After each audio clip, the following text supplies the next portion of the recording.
Good morning, St. Kitts and Nevis. Welcome to Inside the News for today, Saturday, June 10th.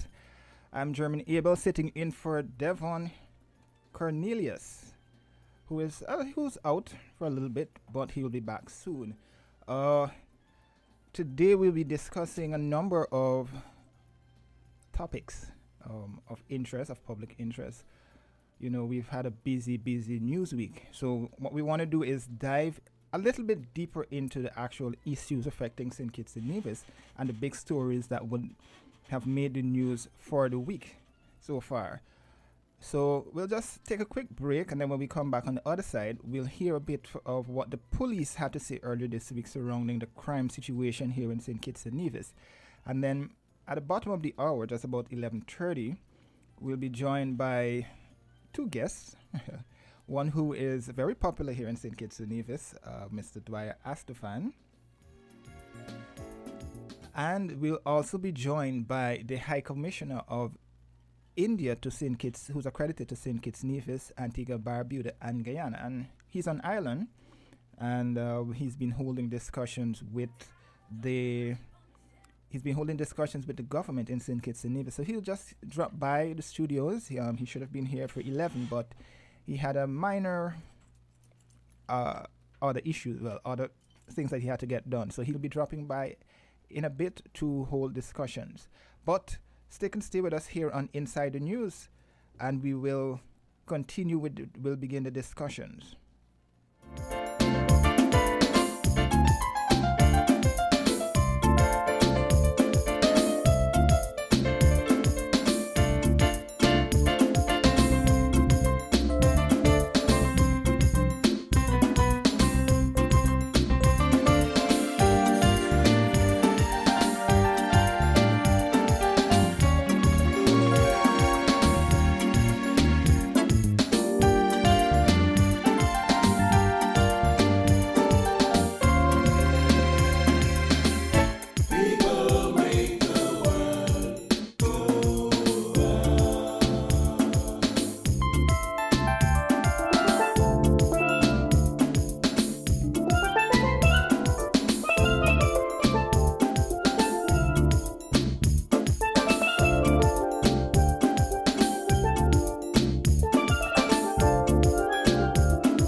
If you need protection, you need one who you can trust. To secure your investment, you need one who'll do you just. TDC Insurance, you're the one that you can trust. TDC Insurance, you're always safe with us. TDC Insurance is your go-to insurance company for all your insurance needs.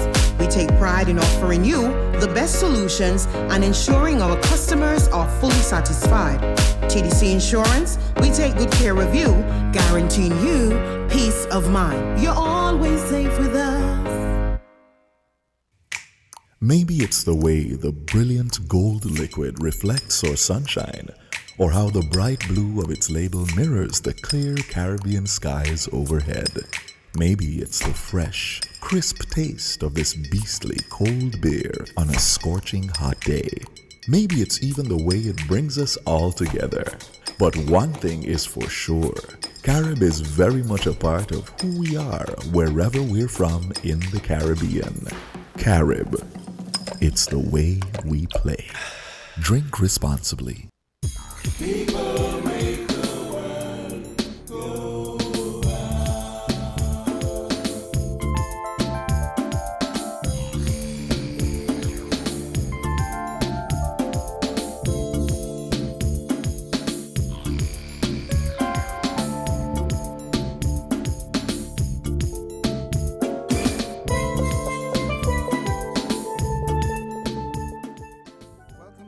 welcome back, St. Kitts and Nevis. We're discussing the major news that occurred this week in St. Kitts and Nevis and a little bit of what transpired internationally and regionally.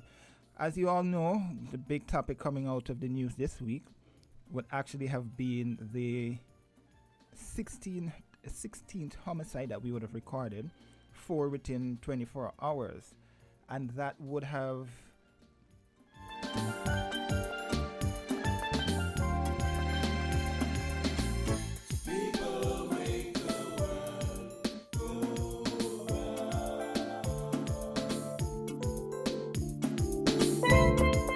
yes.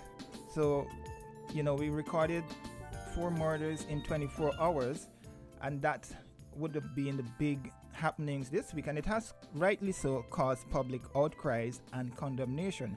We would have heard from the Prime Minister, who's the Minister of with responsibility for national security, speaking to the issue of crime and violence, and also outlining a five-point plan in terms of approach to how they will be tackling the issue. And we also heard from the police force surrounding how they're going to be treating the issue of crime and violence and their plans to actually tackle the issue. So we'll hear a little bit about from the police from their press conference, and then we'll open the phone lines, and then at around 11:30 or so we'll begin the discussions with Dwyer Astefan, and then we'll hear a bit from the Indian High Commissioner. He's also, India has also extended a hand of friendship in terms of in terms of their approach to assisting the police force, law enforcement in St. Kitts and Nevis regarding training and how to handle crime and violence and all of that here in St. Kitts and Nevis. So we will hear from them right now, and then we will continue with the discussions. Firstly, I would like to express my sincere gratitude to you all for attending the second press conference of the Royal St. Christopher and Nevis Police Force for the year 2023. Since our last official interface, much has transpired, to say the least. Today, I seek to provide, among other things, a comprehensive update on our activities, successes, and ongoing procedures as Commissioner of Police. For the year 2022, the police record a number of successes. There was a decrease in major crimes overall. We recovered a total of 16 illegal firearms, but regrettably, there were 11 homicides. In the first quarter of 2023, we recorded a further decrease in major crimes. However, the second quarter of the year, we saw a significant spike in homicides.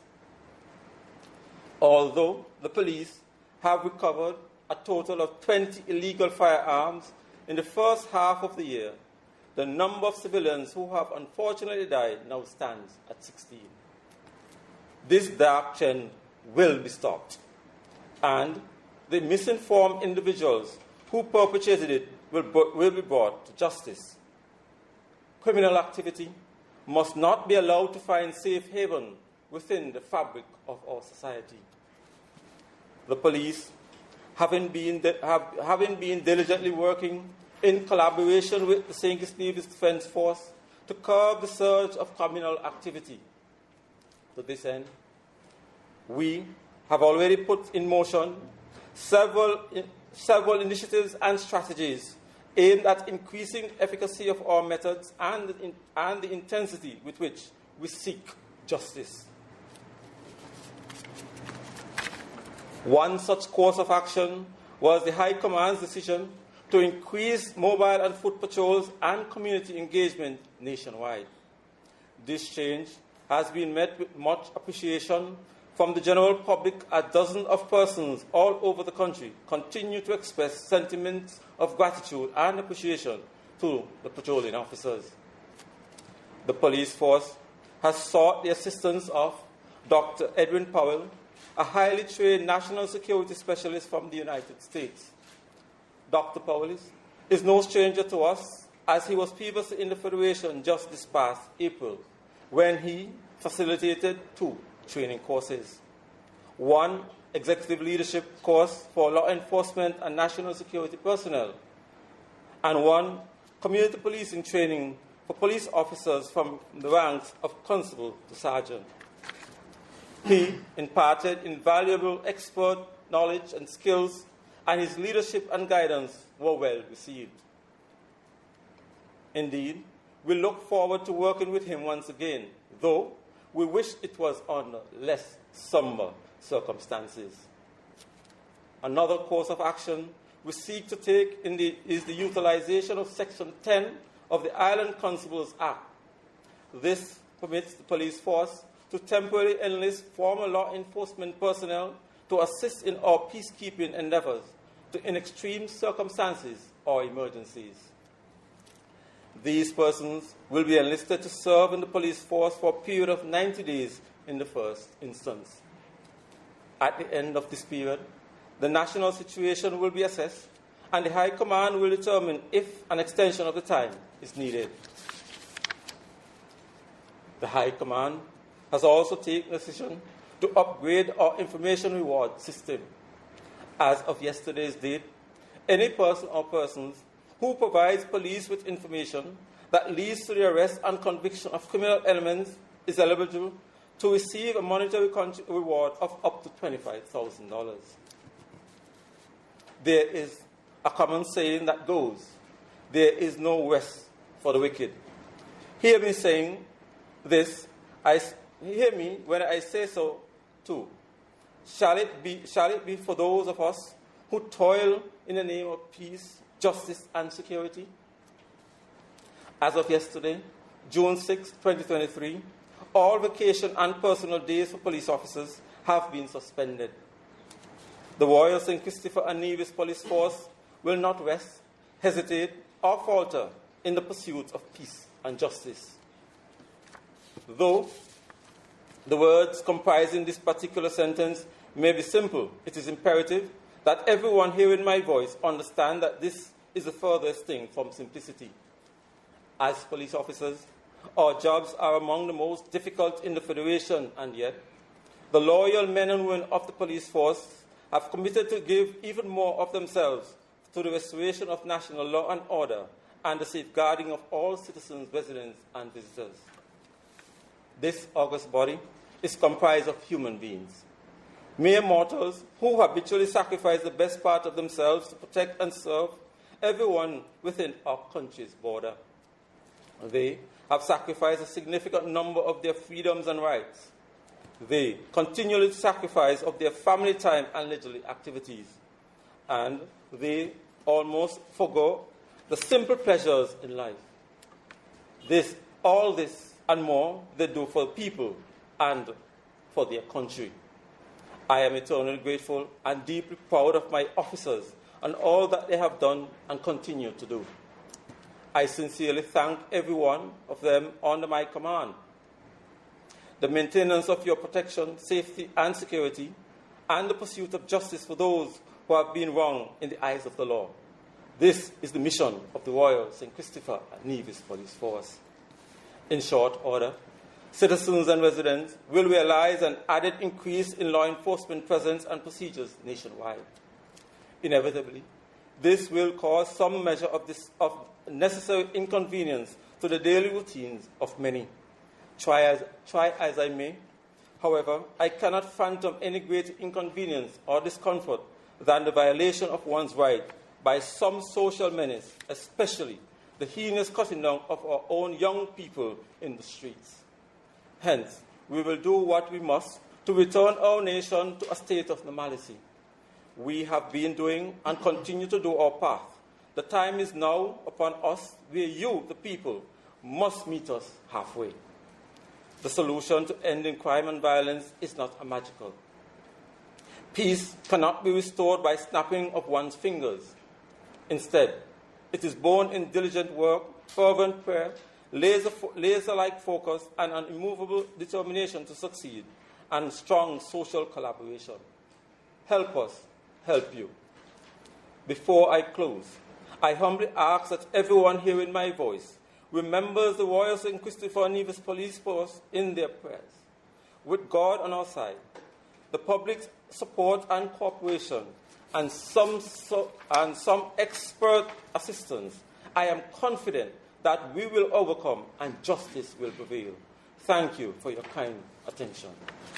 Good morning, member of the same time. Two questions now. First, just can you confirm if someone was picked up in relation to the OJ homicide? And secondly, could you expand a bit on the actions that have been taken in response to the spike in gun violence? Thank you for your question. Good morning. The answer to the first question is no.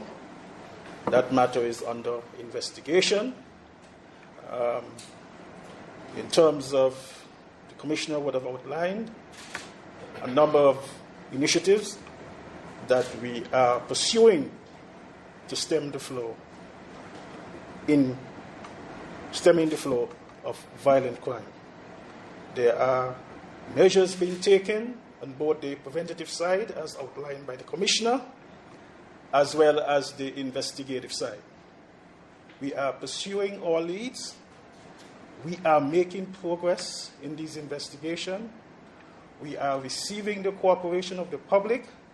We are applying all science, the science and technology in all our efforts to arrest the situation.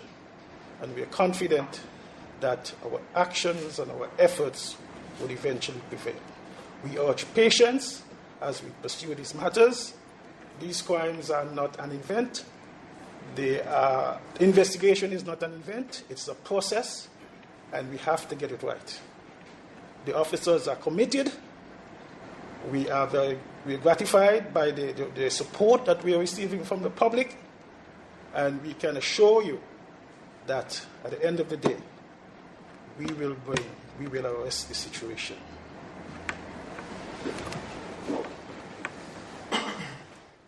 Well, there you had it.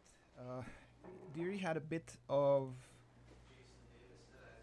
Yes, there you had a bit of the press conference from earlier this week with the police discussing their plans and outlining strategies to actually deal with the problem of the upsurge in crime and violence occurring in the streets of St. Kitts and Nevis.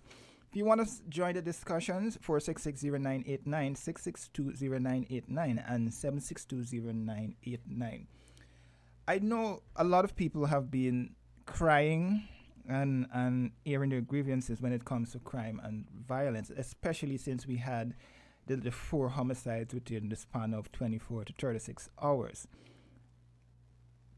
But there's also another criticism being leveled at civil society and the country as a whole, that prior to the 4 homicides that we had this week, there were no public outcries, or we were not hearing as much outcry as we are hearing now. I know some might say, okay, it's a trend. That is why we're seeing the public outcry now. But one life is one life. One life lost is one too many. But how do we as a society tackle the issue of crime and violence that we've been seeing happening here in St. Kitts and Nevis? I'll go to the line. Caller, good morning. Caller, good morning. Hey, good morning. How are you doing? Hi, Miss Henry. Good morning. Your voice sounds a bit low, is my fan.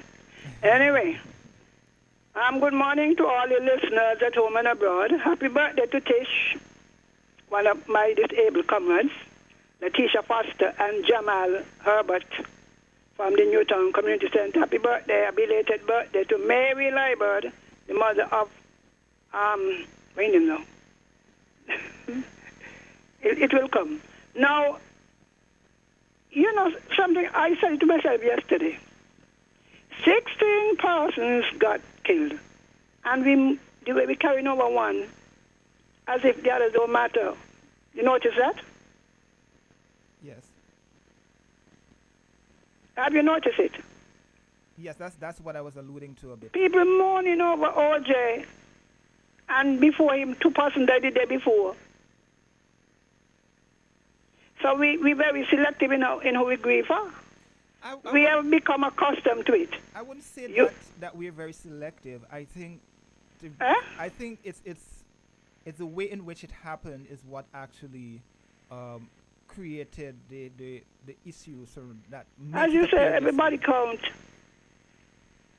But we are accustomed. Look, we came out of the former Labour Party era, where it was an everyday event. Right? We have become desensitized. People, oh, well, I wonder who got killed this morning. Imagine that's when you wake up to find out. And they go and the people, and they forget. When I heard one was a grown lady the day before, 2 the day before, 2 the next day, and only one we're crying for. So if you hear one this morning, then, oh, well, because we used to say, oh, well, them get in the gang, let them kill one another. I believe somehow we still have that kind of attitude, you know. You don't think so? What do you think? Okay, so we have this way that we think that a lot of the young people are associated with criminal activities. That's why we don't. I could barely hear you. Yeah, you hear me now?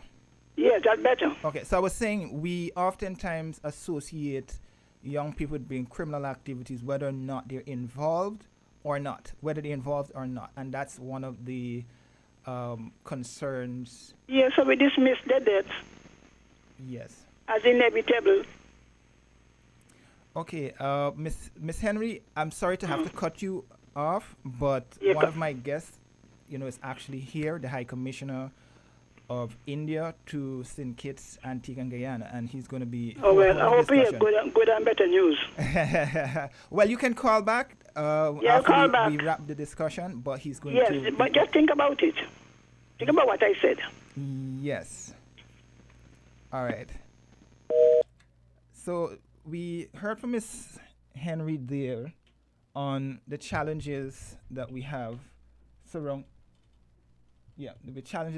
surrounding crime and violence in St. Kitts and Nevis. But we'll quickly jump to an ad, and then we'll come right back to here with Inside the News. We'll be joined by the High Commissioner, who has already made his way into the studio. People make the world go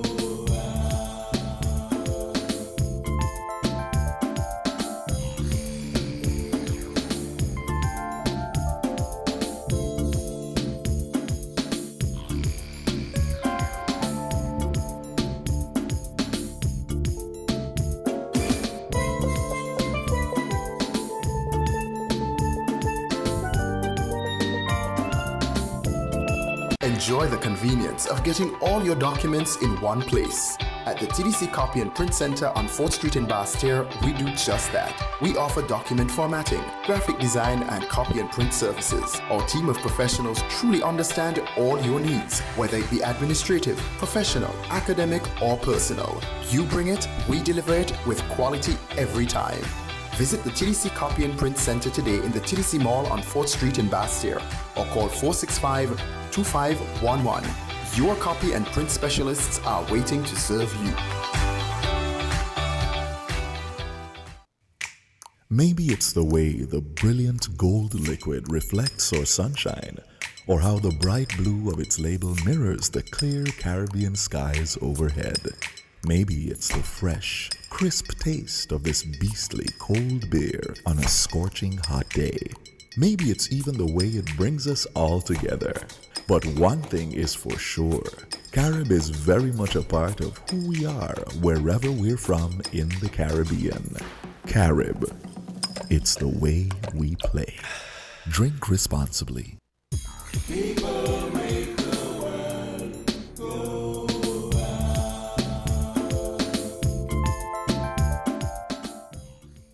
morning once again, St. Kitts and Nevis, and welcome back to Inside the News here on WIN FM. Again, I'm German Abel, sitting in for Devon Cornelius, who's out for a little while. But like I said, we are joined now by one of my guests, His Excellency, the High Commissioner of India, accredited to Antigua and Barbuda, Guyana, and St. Kitts and Nevis, Dr. K.J. Srinivasa. Dr. Srinivasa, good morning.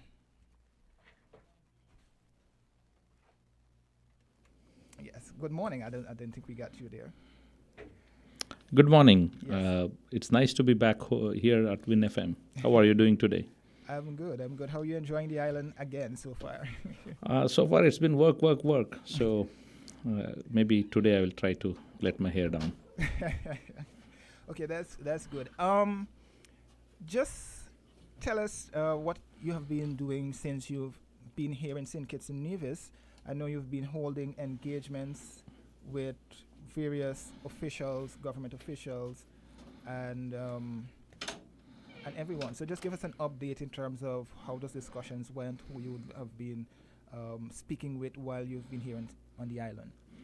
You know, India sees St. Kitts and Nevis as its good friend. So, in fact, we have had, a continuous interaction in the last many years. And my arrival in St. Kitts and Nevis is basically to further consolidate that relationship. So yesterday I have had a full day of interactions at the Ministry of Foreign Affairs, Ministry of Agriculture, Ministry of Sustainable Development and Environment, Ministry of Youth Empowerment. We also had discussions at the Attorney General's office, the Cabinet Secretariat, and of course we have had also interactions with the Indian diaspora, the Indian community in St. Kitts and Nevis. So we have been engaging St. Kitts and Nevis in various aspects of cooperation and collaboration. We are very happy to inform all your listeners that there was an extensive meeting between the Indian Foreign Minister, the External Affairs Minister as we call him, Dr. S. Jaishankar, and the Foreign Ministers of the CARICOM region in April of this year in Guyana. And during the interaction, many collaborative aspects were discussed. And along with that, after that meeting, our External Affairs Minister, Dr. Jaishankar, met the Honorable Foreign Minister of St. Kitts and Nevis, Dr. Denzil Douglas, in a separate one-to-one bilateral meeting. So multiple issues were discussed, and we have, discussed about working together in certain aspects. In fact, one of the main announcements during the India CARICOM Foreign Ministers meeting was about India assisting the region in general and St. Kitts and Nevis in particular to upgrade its skills, capacity building, human resource development, etc. Apart from that, India also wanted to assist the region in helping its SMEs to grow. So among the chief announcements during that meeting were basically India to give $1 million of aid in the SME sector. We will provide machinery and equipment to the St. Kitts and Nevis entrepreneurs, identified, of course, by the government of St. Kitts and Nevis.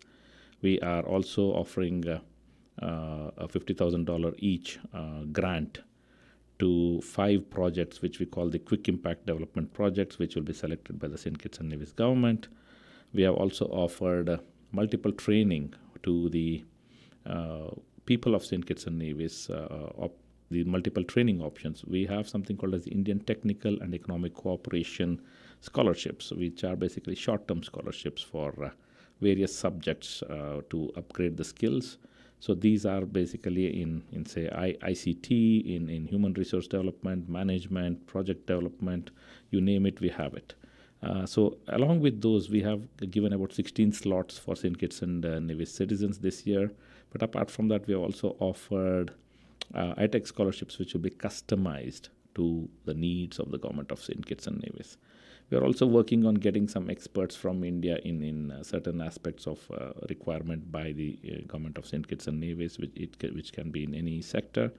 We are also working upon,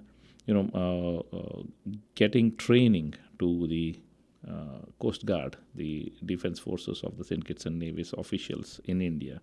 So we have offered 16 training slots for the St. Kitts and Nevis Defense Force in this year, which will be done in India at full cost to the government of India. So we will be taking the officers to India, training them in various aspects of security, and then I hope that will help in upgrading your security options in your country. We are also working closely on renewable energy. We have also started the interactions in what we call as digitization and e-governance initiatives, what we call the digital public infrastructure projects in India. We would be very happy to share our best practices and also train people from St. Kitts and Nevis in India on that. This is the age of digitization, so we believe that there is a lot of scope for St. Kitts and Nevis to join hands with India on that front. We are working very closely with your country on the International Solar Alliance, where we believe that there is a lot of option to improve the solarization of the energy sector in St. Kitts and Nevis. We, of course, will be working upon joining hands for a India CARICOM Business Forum, we call it, wherein we want to increase the trade and commerce between the two regions, investment between the two regions, and also to get delegations moving from both sides. We have been informed of a lot of interest in India for people to invest in the Caribbean region, especially in the ICT sectors, the BPO sectors, the renewable energy, and the agro-processing sectors. Apart from that, pharma is one important possible sector where we can work together. So we are also trying to see if St. Kitts and Nevis and us can work in preventing disasters in the region and climate change. That's also one more aspect that we are working upon. So basically, this is the gist of the collaboration right now between India and St. Kitts and Nevis. We're trying to see how best we can take this forward, and that's the reason I am here. That sounds like a lot that India is willing to assist St. Kitts and Nevis with. We have an issue surrounding, issue specifically with agriculture and the way that we farm, the way that we do, or techniques, or agriculture techniques in general. Is that something that India is open to and being more resilient in terms of farmers being more business centric? Is that something that we can see India partnering with St. Kitts and Nevis? Yeah, that's the biggest challenge for farmers, especially small and medium farmers. We also have this issue in India where they just grow and they don't have the business sense, they don't have the wherewithal or the modalities to actually market their products. So what we are trying to see is how best we can assist our friendly countries across the world to help their small and medium scale farmers to leverage their products. So we have the best practices in India. We are willing to collaborate with the St. Kitts and Nevis government to, as I said earlier, the iTech courses that we are trying to formulate, which is basically the custom-made courses. We can try to take some St. Kitts and Nevis people to India, show them what is the best way to handle small-scale farming, and give them techniques. In fact, we could also assist in soil analysis. We could also assist in getting the knowledge of entrepreneurship to be disseminated with our courses for the farmers in St. Kitts and Nevis, if the government wishes. So we can try to get those courses into our basket. So we are willing to assist in all these things. Only thing is, we would require also the active participation of the farmers once they go to India under this scheme. We will see how best they can be trained, and we would prefer them to come back to St. Kitts and Nevis and train others. Okay. Additionally, we're now boosting our creative sector here in St. Kitts and Nevis. the creative industry. We know India has one of the largest sectors in terms of movie production and all of that. Is there would there be any collaboration with St. Kitts and Nevis and possibly the Bollywood industry in terms of training, probably bridging the gap, to maybe make St. Kitts and Nevis one of those areas where we can see films being made? St. Kitts and Nevis, you are all blessed with such a beautiful country. And in fact, Bollywood is basically a private sector industry which keeps on scouting for opportunities where they can get good locales, good spots, but at the same time, places which can give them that support in terms of tax exemptions and logistical support, etc. In fact, I would be amiss to mention that in the last couple of decades, Indian film sector has been actively working in South Africa, Eastern Europe, and other countries. That was because they give them those incentives. And of course, we will also need local partners who will be willing to join hands with them. So in case anybody wishes anybody from the St. Kitts and Nevis side to reach out to Bollywood, or the Bollywood if they want to reach out to the authorities in St. Kitts and Nevis, we will play an active role in putting them together. Okay.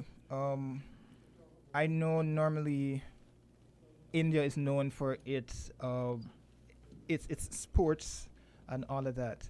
But what a lot of people in St. Kitts and Nevis either are not aware of, or they would not have heard a lot of information about, is that India actually assisted St. Kitts and Nevis during the COVID pandemic.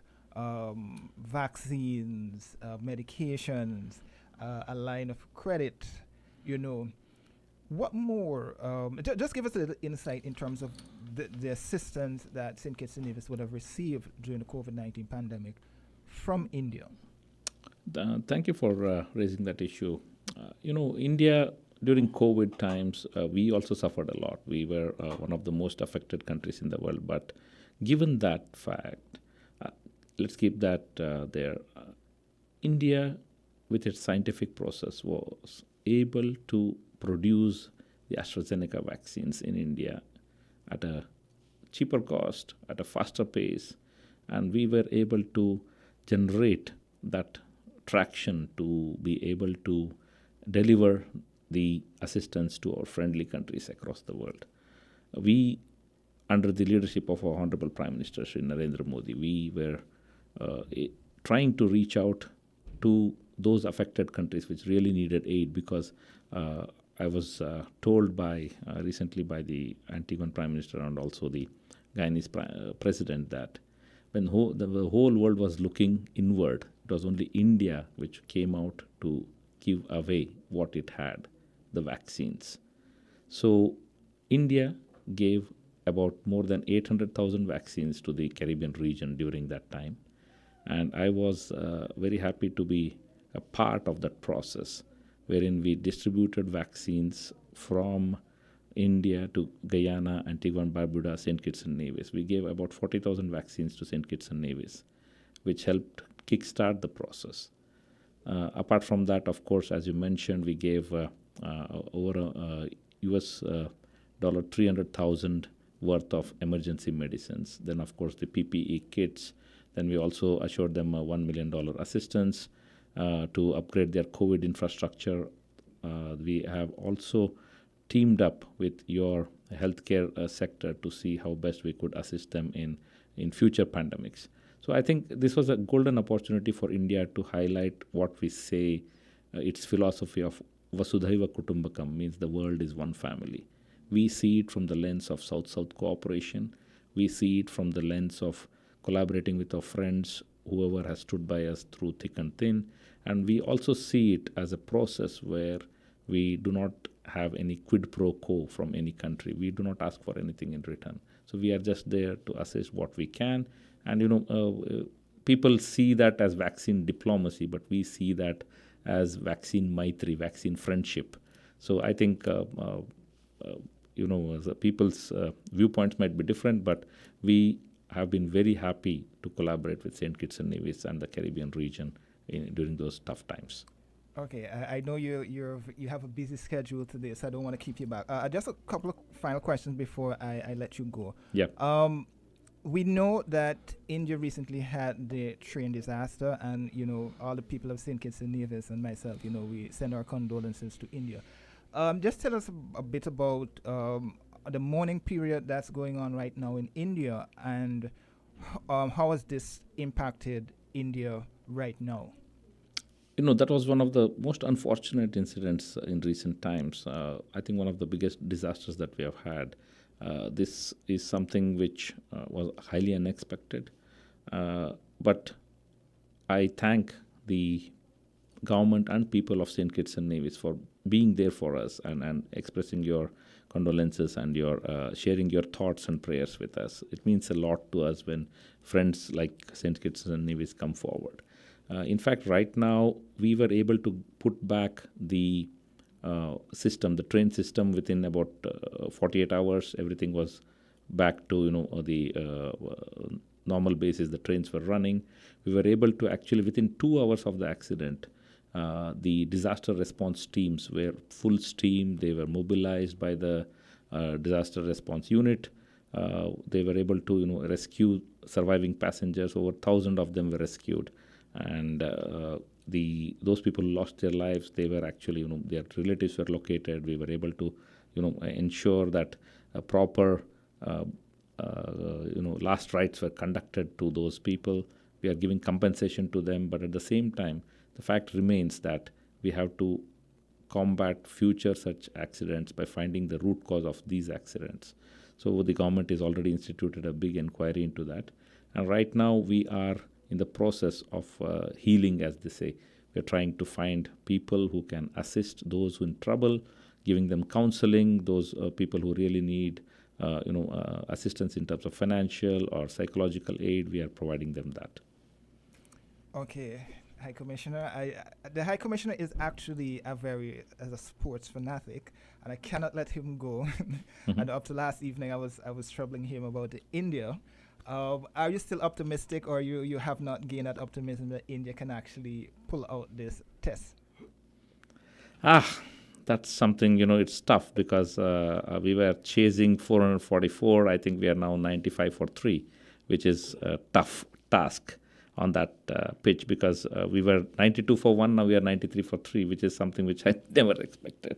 But, there is always hope at the end of the tunnel. Let's hope and pray that we are able to pull through the test, or at least make it a draw. Sometimes you feel also for the players, because they just finished their IPL season. They're pulled into a test mode. They are still, I think, in the IPL mode. Maybe it's time to actually have those separate set of players who can actually, like Dravid and Lakshman.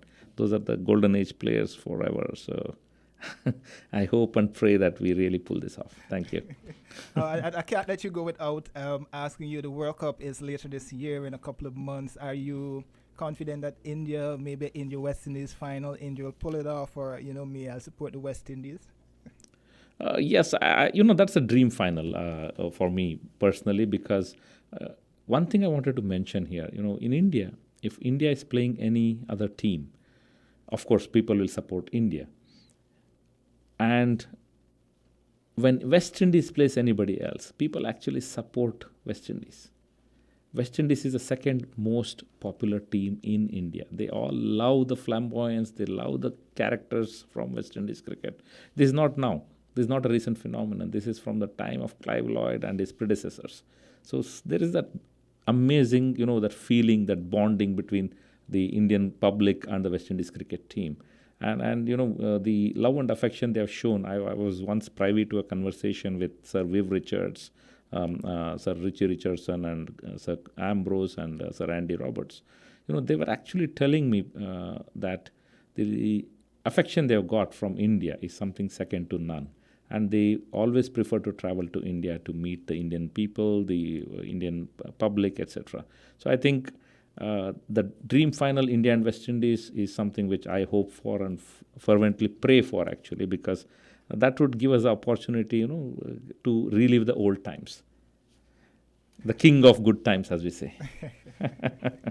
Well, High Commissioner, I know you have a busy day, so I'll let you go. Thanks for taking the time out to drop by on Inside the News. And I hope you enjoy the remainder of your stay here in St. Kitts and Nevis. Thank you so much. It's a pleasure always to be with Win FM. I thank all the listeners for their patient listening, and thank you for inviting me over. Have a good one. Thank you. Thanks.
Insurance Company Limited, where you get more coverage for less. Maybe it's the way the brilliant gold liquid reflects our sunshine, or how the bright blue of its label mirrors the clear Caribbean skies overhead. Maybe it's the fresh, crisp taste of this beastly cold beer on a scorching hot day. Maybe it's even the way it brings us all together. But one thing is for sure, Carib is very much a part of who we are wherever we're from in the Caribbean. Carib, it's the way we play. Drink responsibly. People make the world go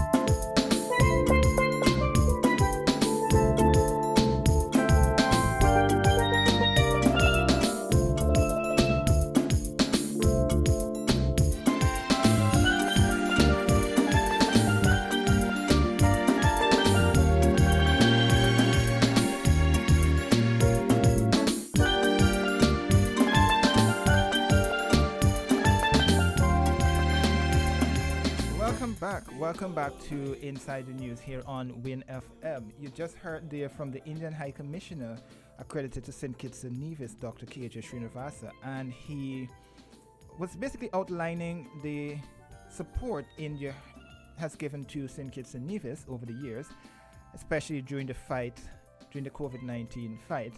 And also, he also spoke to some of the plans and openness that they have for us here in St. Kitts and Nevis in terms of further development and bilateral support that we would have received. But we're on the topic of crime and violence here in St. Kitts and Nevis. Startlingly, I have some statistics which, it's not good reading anywhere right now when you hear these statistics. Even putting these stats together and hearing them, for me, it's ridiculous. I mean, want of a better word, but it's really, really, really ridiculous. So, on average, and these are stats from the police force here in St. Kitts and Nevis. On average, St. Kitts and Nevis records double-digit homicides.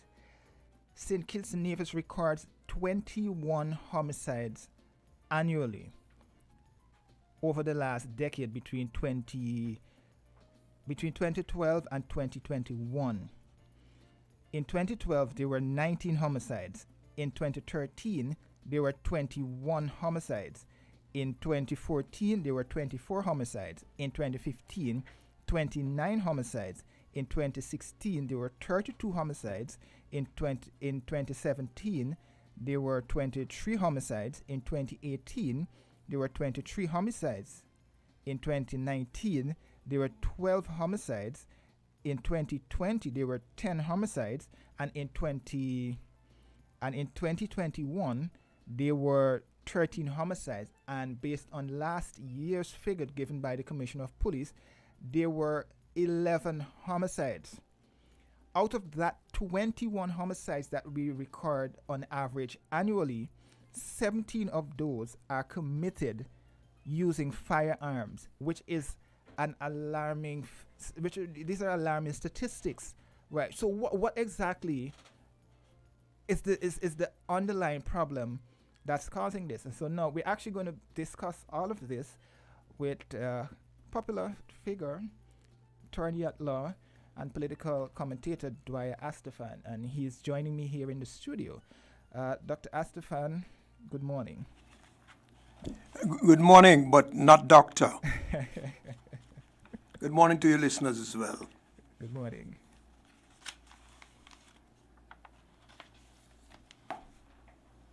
Yes, go ahead. What do you want me to say? Okay, so so today's June 10th, and we've seen this upsurge, this upsurge in criminal activities, especially quote-unquote major crimes according to the Commissioner of Police, larcenies and homicides. I just gave the figure, the statistics that we've been seeing. We've been averaging at least 21 homicides annually for the last decade between 2012 and 2021, right? What would you say is the underlying issue here that's leading to these startling statistics that I outlined there? Let me first of all reflect briefly on the date today, 10th of June, because it may be part of the context of the issue that we face today with regard to the criminality.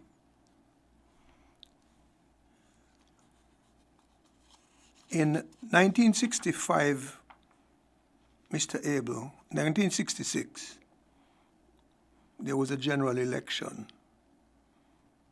Now some people are going to say, why are you going back all the way there? You need to put things in context. And history is the matrix within which context is established. It's just like the mid-Atlantic slave trade. It's just like whatever else, you have to have a historical reference point and see if you can find an explanation for the phenomena that you are seeing. We have had a tradition of being law-abiding and very cooperative people in this country. Certainly in my time, and I've been around for a while, in 1966, there was a general election. It was the first election contested by the People's Action Movement. The Labour Party won every seat, and the Labour Party won 62.2% of the popular vote. So there was no question as to the will of the people in the 1966 election.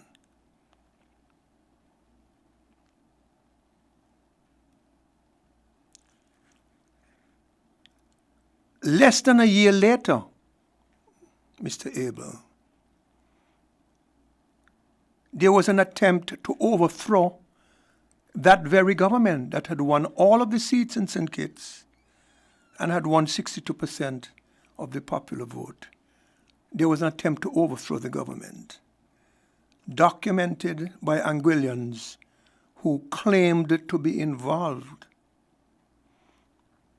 Part and parcel of the plan was to set fire to the bulk oil fuel depots up at Sandown Road on the Bay Road here, which would of course have decimated Bastia and had genocidal consequences had that been done. The point is, historians can look at that particular event. I remember the night vividly because I ended up sleeping in Connery Beach. I was at a dance at the Sugar Factory Center. And we heard the gunshots firing in the area. And we sought refuge out in Connery on the beach.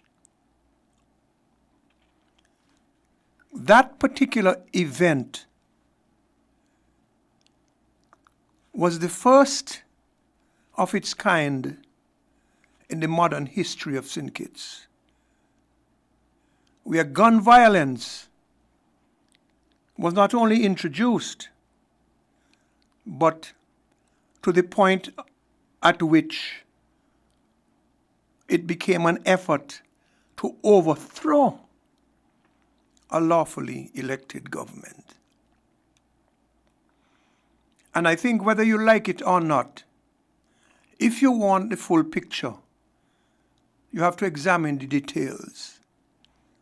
If you want to be scientific, logical, and reasonable, you sometimes have to consider things that you may not like to consider. If the doctor tells you you have diabetes, it might not be something that will make you smile, but then you have to deal with the details of managing your condition. These are the hard facts of life. And in my opinion, what happened 56 years ago, June the 10th, 1967, and it was a Saturday morning, I remember driving into town.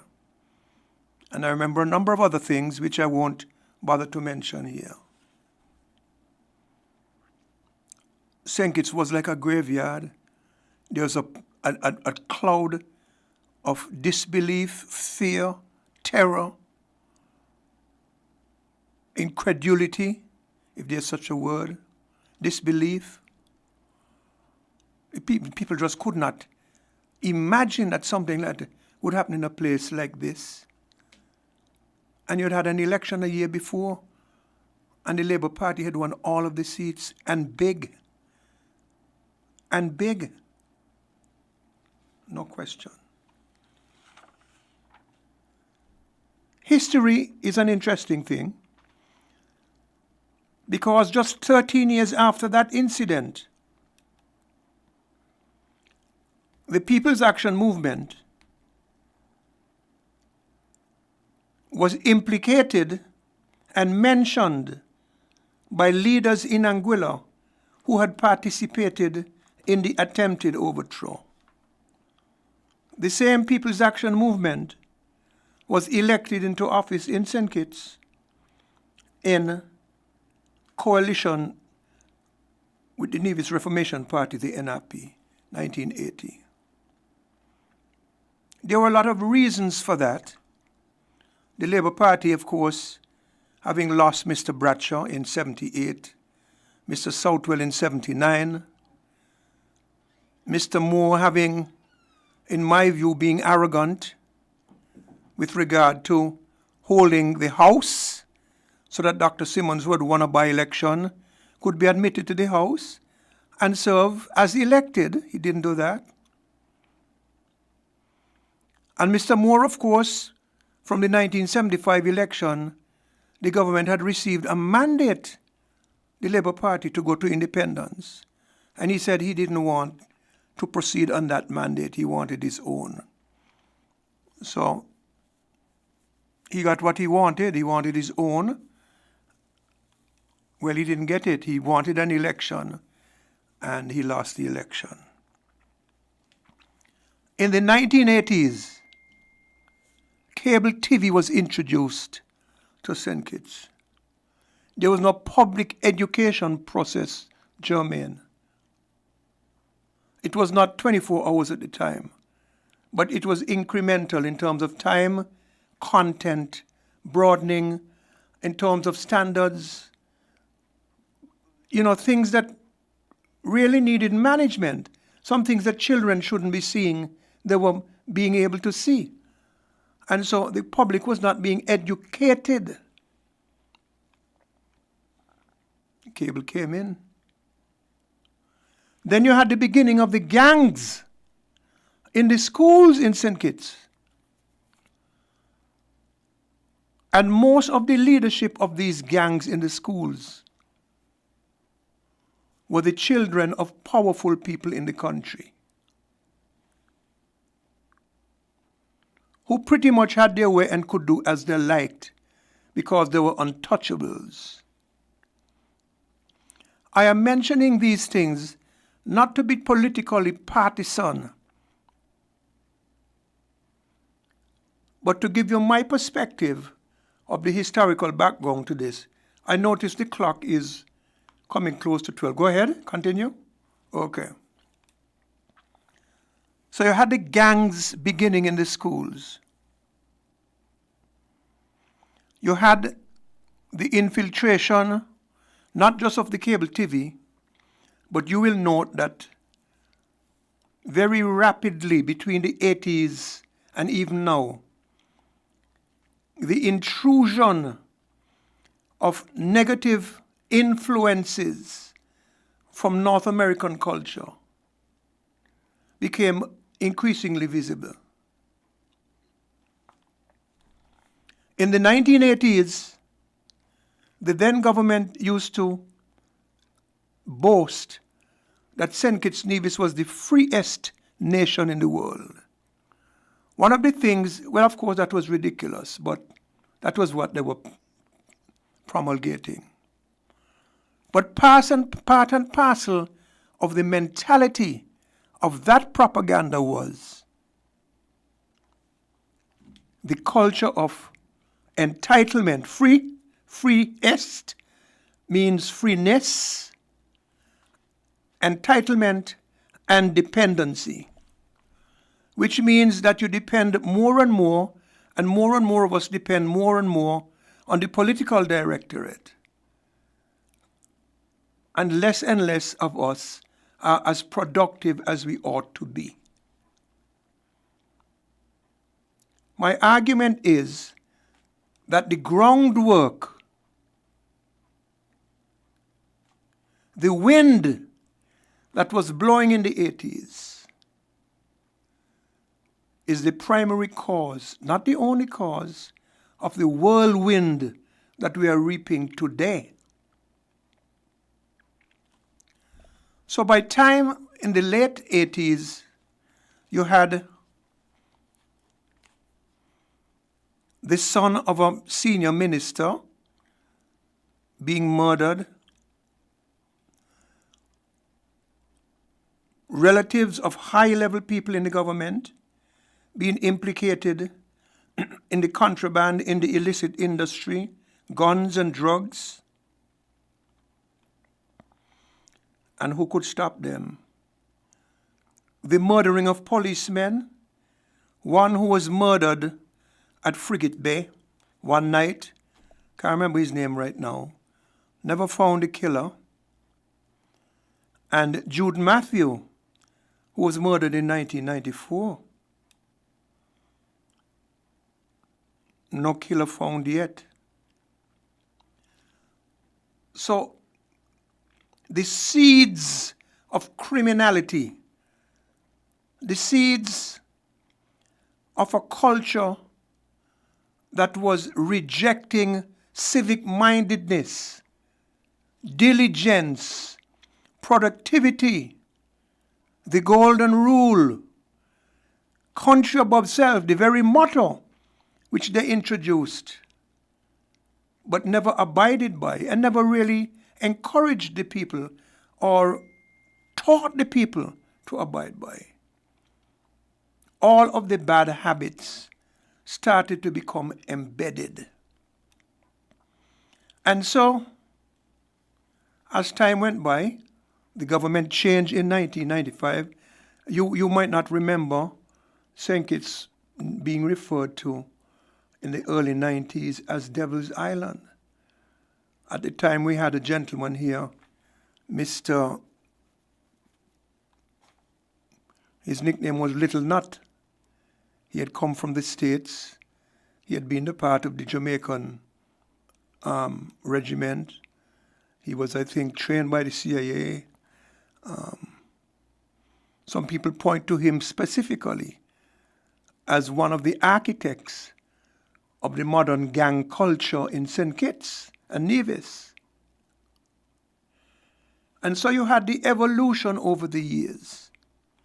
Now, when the Labour Party got in the 1990s, 95, in the until 2015,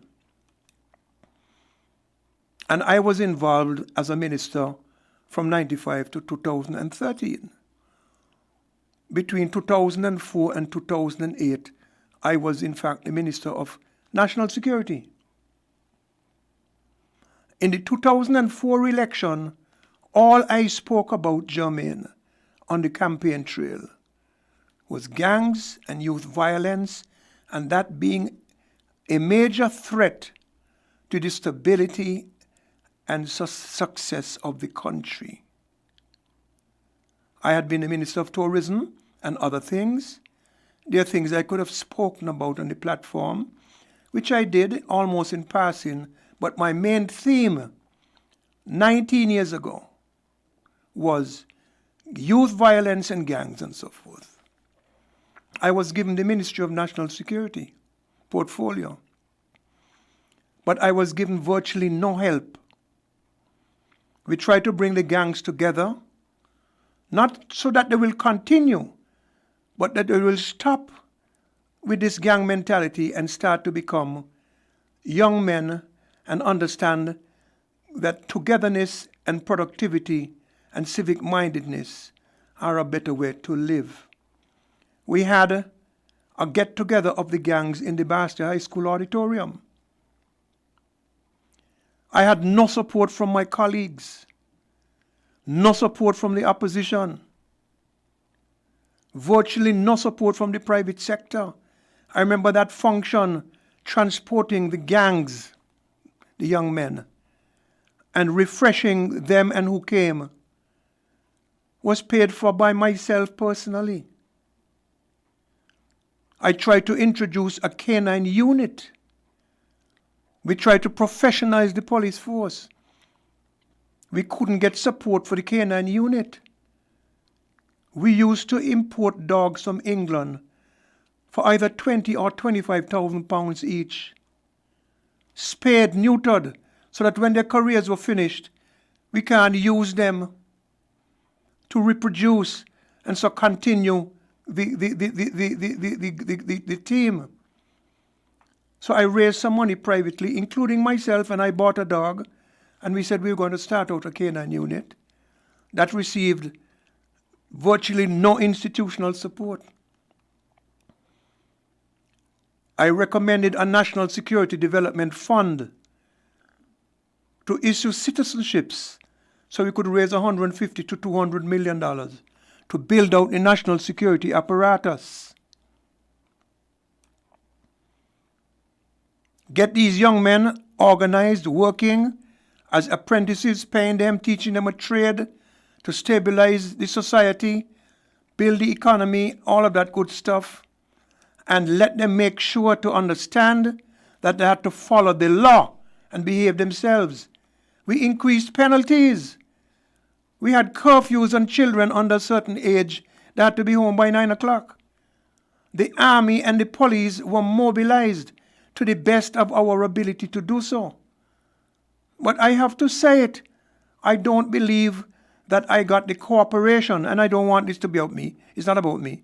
The cooperation from the leadership at the time and my colleagues that I should have gotten. We got some things done. I went into every gang hole. I told them, listen, we are willing to help you all, but you all are going to have to behave. Okay. We take a break and come back after. To interject, but we have to take the news now, and we'll continue this when we return. Okay. People make the world go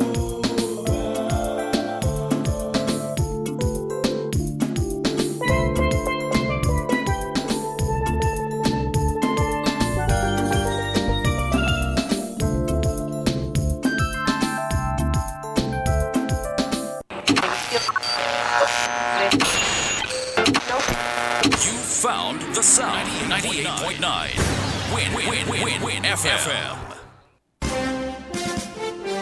We now bring you the headline news. The headline news is brought to you by Caribbean Alliance, KDP Enterprises, The Grange, and Carib Brewery.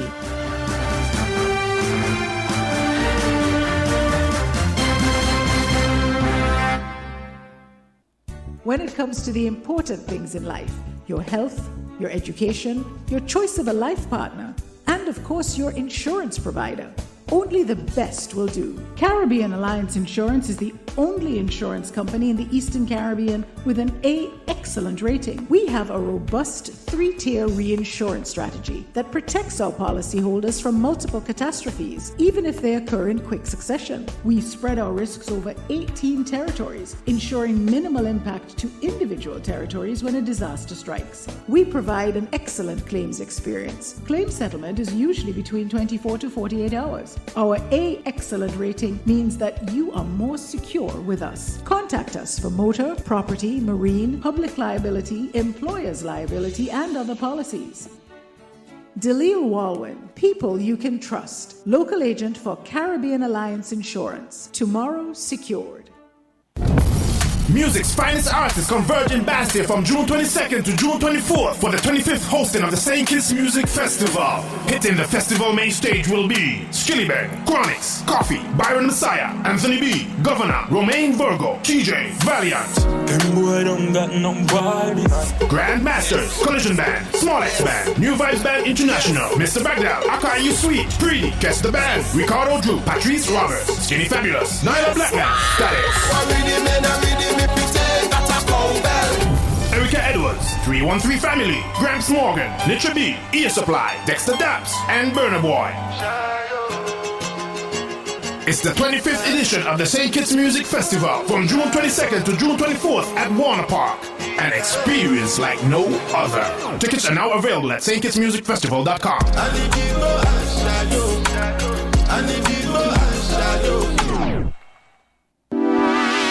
Shipping your cargo shouldn't be a hassle. It can be as easy as a single call to Amerijet International, your worldwide cargo transportation solution.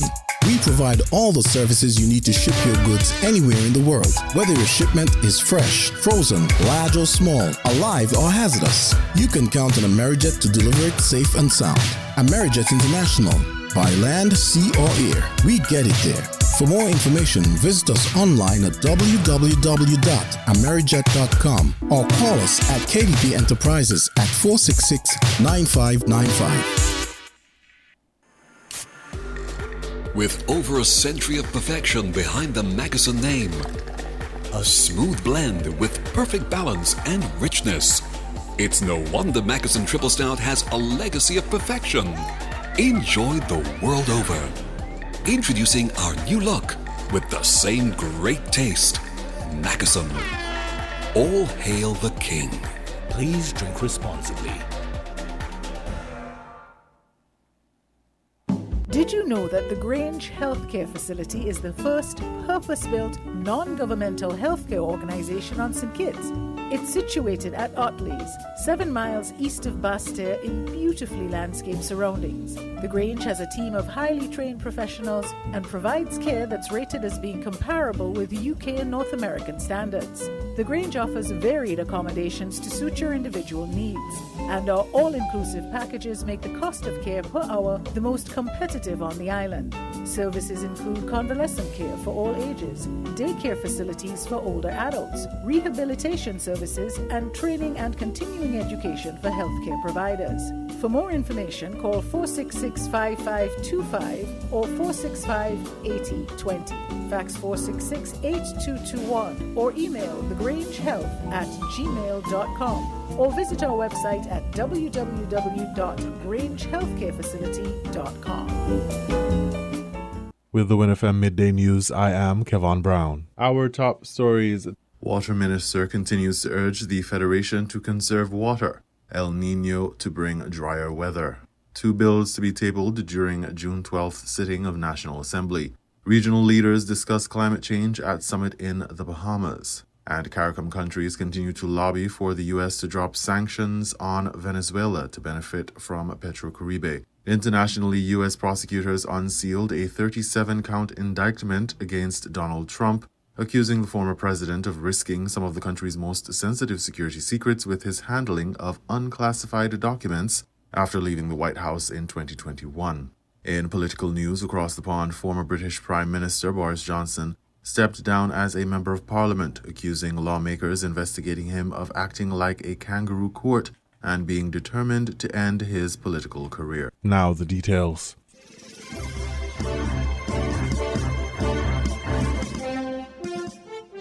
Water woes continue in the Federation of St. Kitts and Nevis. According to the St. Kitts Water Services Department, from January to May, St. Kitts received 60% of the average rainfall for this period. International weather experts officially announced the start of El Nino on June 8th, which refers to warmer than usual ocean surface temperatures near the equator in the Pacific Ocean. Research has shown that the Caribbean is prone to be dry or even very dry during an El Nino event. The weather phenomenon is associated with fewer hurricanes due to less than conducive conditions for development caused by stronger upward atmospheric winds. However, the warm Caribbean Sea could provide opportunities for very strong hurricanes to develop, despite El Nino's negating effect. With less rain falling compared to the same period last year, combined with El Nino, water rationing may likely be the norm for the Federation, especially during the summer months. The St. Kitts Water Services Department has indicated that a water rationing schedule has been put in place where water would be closed off from 8 p.m. until 5 a.m. in the Basseterre area, specifically St. Peter's, Cedar Grove, St. Johnson's Village, and Bird Rock, to name a few that have had water interruptions, Keon, and the Newton Ground area. Currently, conservation and the use of water catchment devices or services are the methods being advocated for citizens to cope with the current water issue. Additionally, citizens and residents are asked to check their premises for leaks and repair them immediately. Anyone who fails to have their leaks repaired will be disconnected. The Water Services Department says it is taking steps to increase water production capacity to enable a 24-hour supply, especially during the annual dry season.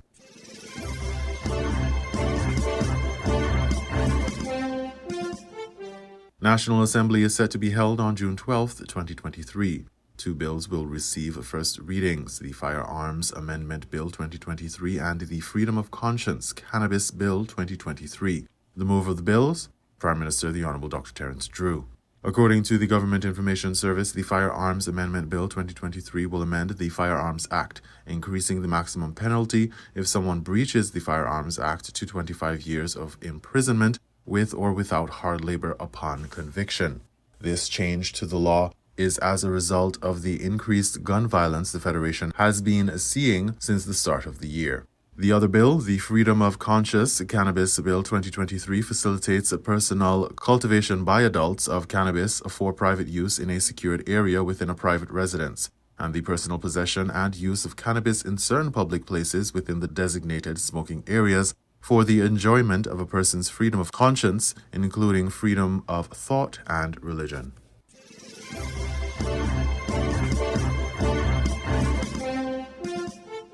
In regional news, regional leaders discuss climate change at summit in the Bahamas. And CARICOM countries continue to lobby for the U.S. to drop sanctions on Venezuela to benefit from PetroCaribe. Those reports and more from Carib Update. A regional climate resilient clean energy summit was held Friday in the Bahamas. It brought together regional leaders, senior U.S. officials, and experts to address the urgent challenge of climate change. Prime Minister Philip Davis highlighted the devastating impact of hurricanes and emphasized the need for net zero emissions by 2050. Friday's summit followed the meeting between Caribbean leaders and the U.S. Vice President Kamala Harris on Thursday. CARICOM leaders have asked the United States to lift its sanctions against Venezuela to allow regional countries to benefit from the PetroCaribe initiative. PetroCaribe is a regional oil procurement agreement between Venezuela and Caribbean countries that was founded in June 2005 during late Hugo Chavez's presidency. Under the agreement, Caracas offered member states oil supplies on a concessionary financial agreement. In 2013, PetroCaribe established with the Bolivarian Alliance for the Americas, aiming to go beyond oil trade and promoting economic cooperation, but the deal fell apart by 2019 as a result of a number of factors, including the U.S. sanctions based on alleged irregularities in the presidential elections that maintained Nicolas Maduro in office. Since 2022, Caracas has been in discussions with countries to revive the initiative. In a statement issued late Thursday night, following their discussions with U.S. Vice President Kamala Harris, the regional leaders said that they recognize that to address the challenge of energy security, there must be a balanced approach to develop the region's hydrocarbon resources and to maximize renewable energy potential. They agreed that the Caribbean-U.S. engagement must continue to examine areas for deepened collaboration where opportunities exist. Colombia's government and the country's largest remaining guerrilla group declared a ceasefire agreement on Friday at talks in Cuba in the latest attempt to resolve a conflict dating back to the 1960s. The government and the National Liberation Army, or ELN, announced the accord at a ceremony in Havana attended by Colombian President Gustavo Petro, top guerrilla commander Antonio Garcia, and Cuban officials. The ceasefire takes effect in phases and goes fully into effect in August.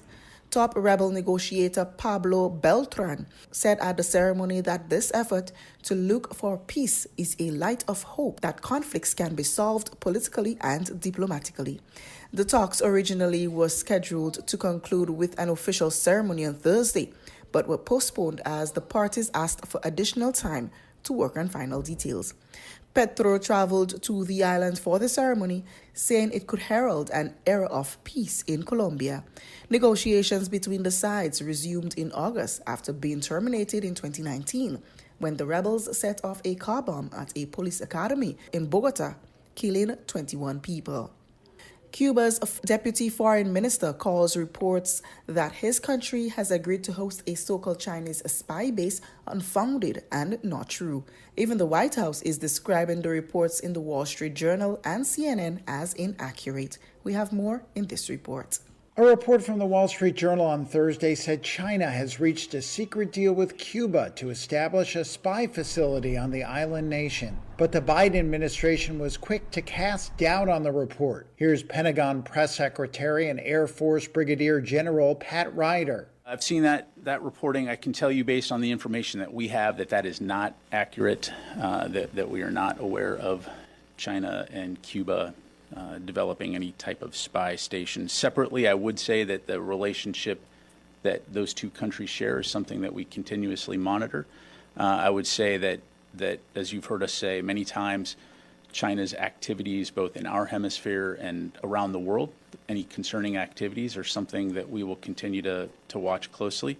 But in terms of that particular report, no, it's not accurate. Cuba's government also cast doubt on the report, with Vice Foreign Minister Carlos Fernandez de Casio calling it a U.S. fabrication meant to justify Washington's decades-old economic embargo against the island. A spy installation in Cuba, which is roughly 100 miles from Florida, would allow China to gather electronic communications from the southeastern U.S., which houses many U.S. military bases. Beijing would also be able to monitor ship traffic, the newspaper reported, citing U.S. officials familiar with classified intelligence.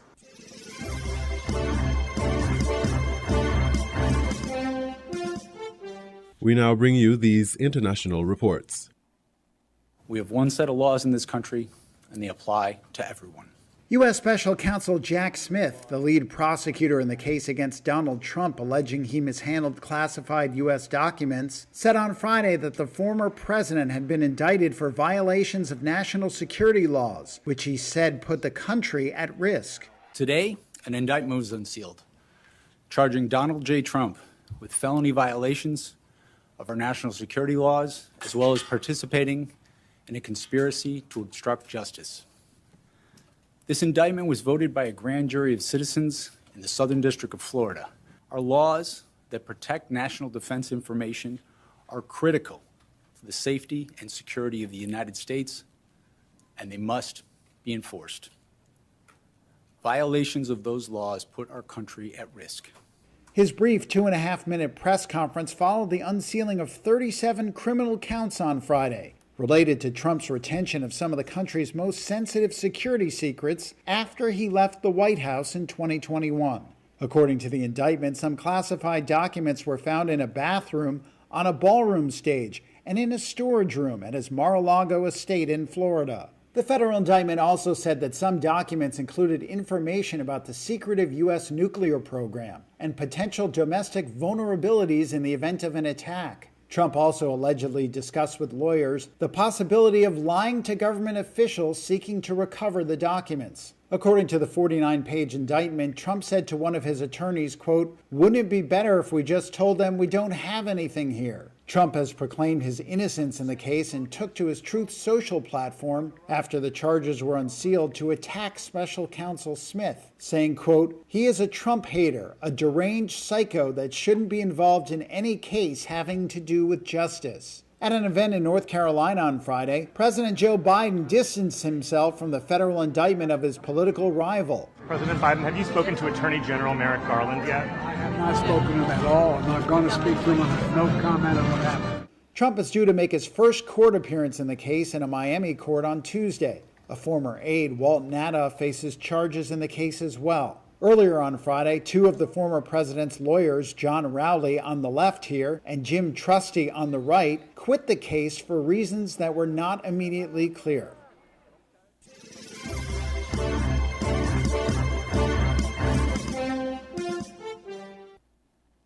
Former British Prime Minister Boris Johnson is quitting as a member of Parliament immediately. In a statement on Friday, he said, "I am being forced out by a tiny handful of people." Johnson had been fighting for his political life.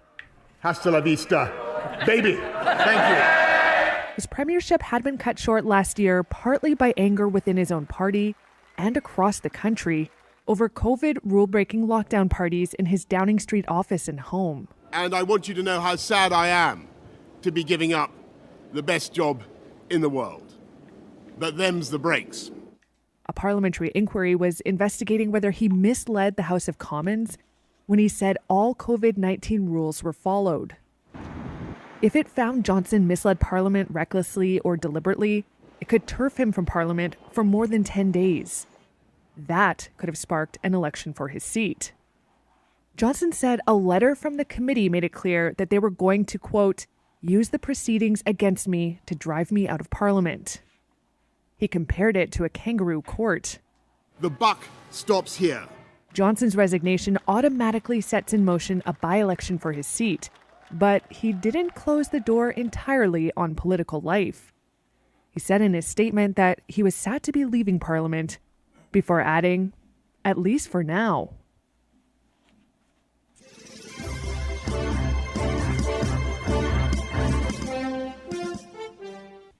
Four children have been found alive more than a month after their plane crashed in Colombia's Amazon jungle.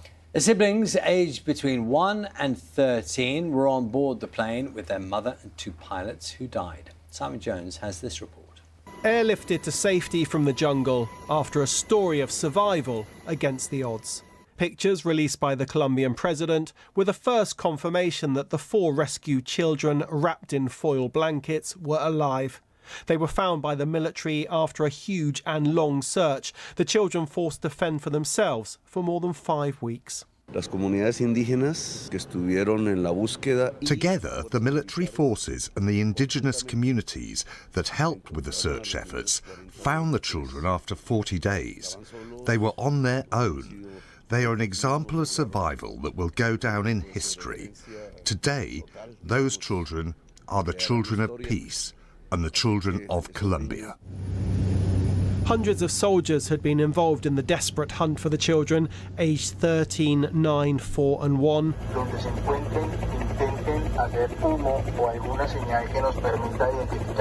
A recorded message was played from the air, instructing them, if they heard it, to stay still and wait for help. They had been missing since the start of May, when the plane they were in crashed. The bodies of the children's mother, the pilot and the co-pilot were found. But there was hope the children were still alive after items left behind by them, including a drinking bottle and half-eaten fruit, were found. The children belong to the Witoto indigenous group. It's thought their knowledge of fruits and jungle survival skills helped keep them safe. Their family can scarcely believe this moment has come. We are happy because until now we couldn't sleep, couldn't be happy, couldn't talk. For us, the situation was like being in the dark, living for the sake of living, because the hope of finding them kept us alive. When we found the children, we felt joy. We don't know what to do, but we are grateful to God. The children have been flown to the capital, Bogota, for a full medical assessment. They are weak, they are tired, but their rescuers are calling this a magical day. Simon Jones, BBC News.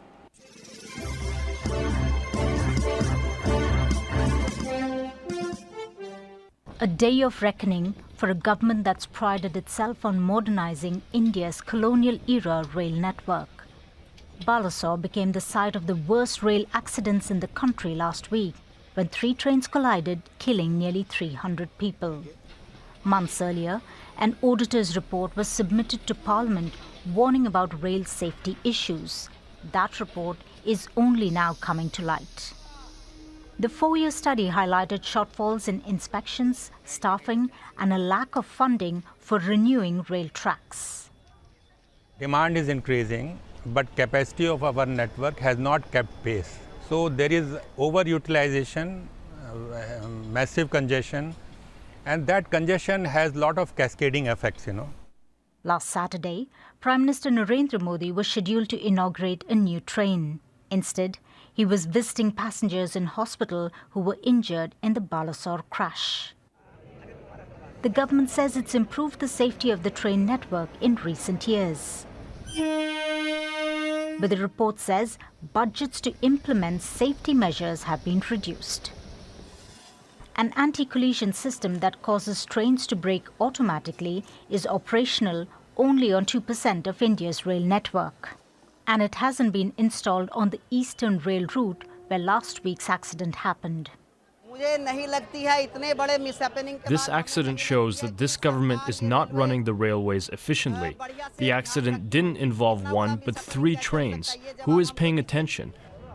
Critics also say rail has failed to keep pace with changes in the transport industry. So the problem is that because of these safety concerns, because of this congestion, railway is not able to raise speed, with the result that we are losing market share. An accident that claimed hundreds of lives may be among issues voters will be concerned about during general elections next year. I have been waiting for the train for the past hour. It's late. Isn't it the duty of our government to ensure it arrives on time and takes us to our destination safely? There is a need to upgrade India's rail infrastructure, but can modernization outpace safety? Of the billions that are being spent, to make the network better. Experts say investments are needed in technologies that make our trains safer. Kulsum Sharif, Al Jazeera in Bhubaneswar, Eastern India. Still ahead in Al Jazeera.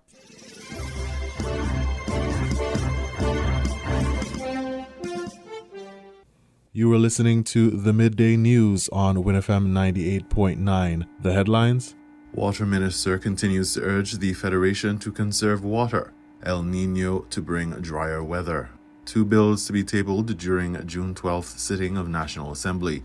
Regional leaders discuss climate change at summit in the Bahamas. And CARICOM countries continue to lobby for the U.S. to drop sanctions on Venezuela to benefit from Petrocaribe. Internationally, U.S. prosecutors unsealed a 37-count indictment against Donald Trump, accusing the former president of risking some of the country's most sensitive security secrets with his handling of unclassified documents after leaving the White House in 2021. In political news across the pond, former British Prime Minister Boris Johnson stepped down as a member of parliament, accusing lawmakers investigating him of acting like a kangaroo court and being determined to end his political career. Thank you for listening. That was the WINNFM Headline News. The Headline News was brought to you by Caribbean Alliance, KDP Enterprises, The Grange, and Carib Brewery.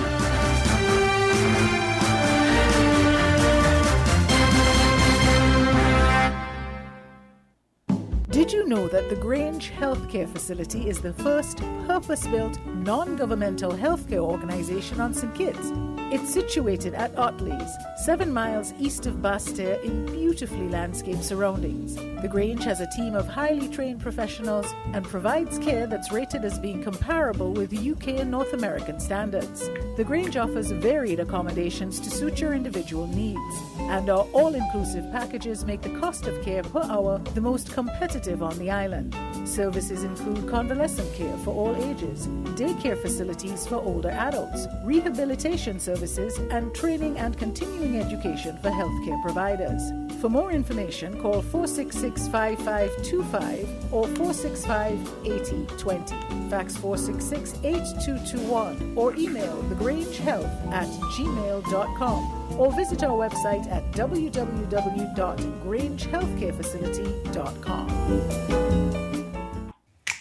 Maybe it's the way the brilliant gold liquid reflects our sunshine, or how the bright blue of its label mirrors the clear Caribbean skies overhead. Maybe it's the fresh, crisp taste of this beastly cold beer on a scorching hot day. Maybe it's even the way it brings us all together. But one thing is for sure, Carib is very much a part of who we are wherever we're from in the Caribbean. Carib, it's the way we play. Drink responsibly. Shipping your cargo shouldn't be a hassle. It can be as easy as a single call to Amerijet International, your worldwide cargo transportation solution. We provide all the services you need to ship your goods anywhere in the world, whether your shipment is fresh, frozen, large or small, alive or hazardous. You can count on Amerijet to deliver it safe and sound. Amerijet International, by land, sea or air, we get it there. For more information, visit us online at www.amerijet.com or call us at KDP Enterprises at 466-9595. Music's finest artists converge in Bastia from June 22nd to June 24th for the 25th hosting of the St. Kitts Music Festival. Hitting the festival main stage will be Skillibeng, Chronix, Coffee, Byron Messiah, Anthony B, Governor, Romaine Virgo, TJ, Valiant. Them boy don't got nobody. Grand Masters, Collision Band, Small X Band, New Vibes Band International, Mr. Bagdell, Aka You Sweet, Preedy, Guess the Band, Ricardo Drew, Patrice Roberts, Skinny Fabulous, Nyla Blackman, Status. Erica Edwards, 313 Family, Gramps Morgan, Nitra B, Ear Supply, Dexter Daps, and Burner Boy. It's the 25th edition of the St. Kitts Music Festival from June 22nd to June 24th at Warner Park. An experience like no other. Tickets are now available at stkittsmusicfestival.com.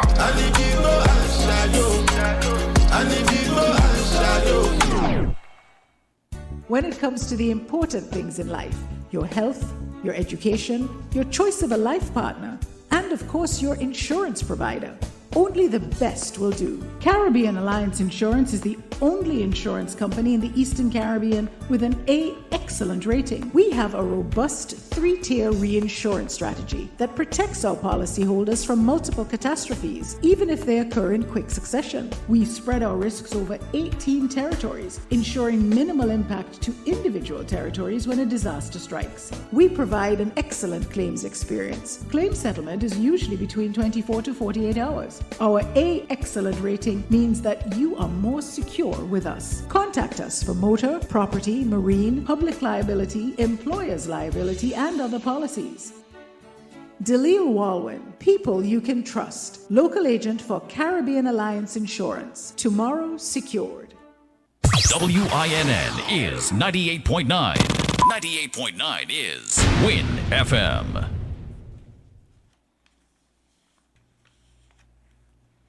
Welcome back to Inside the News here on Win FM.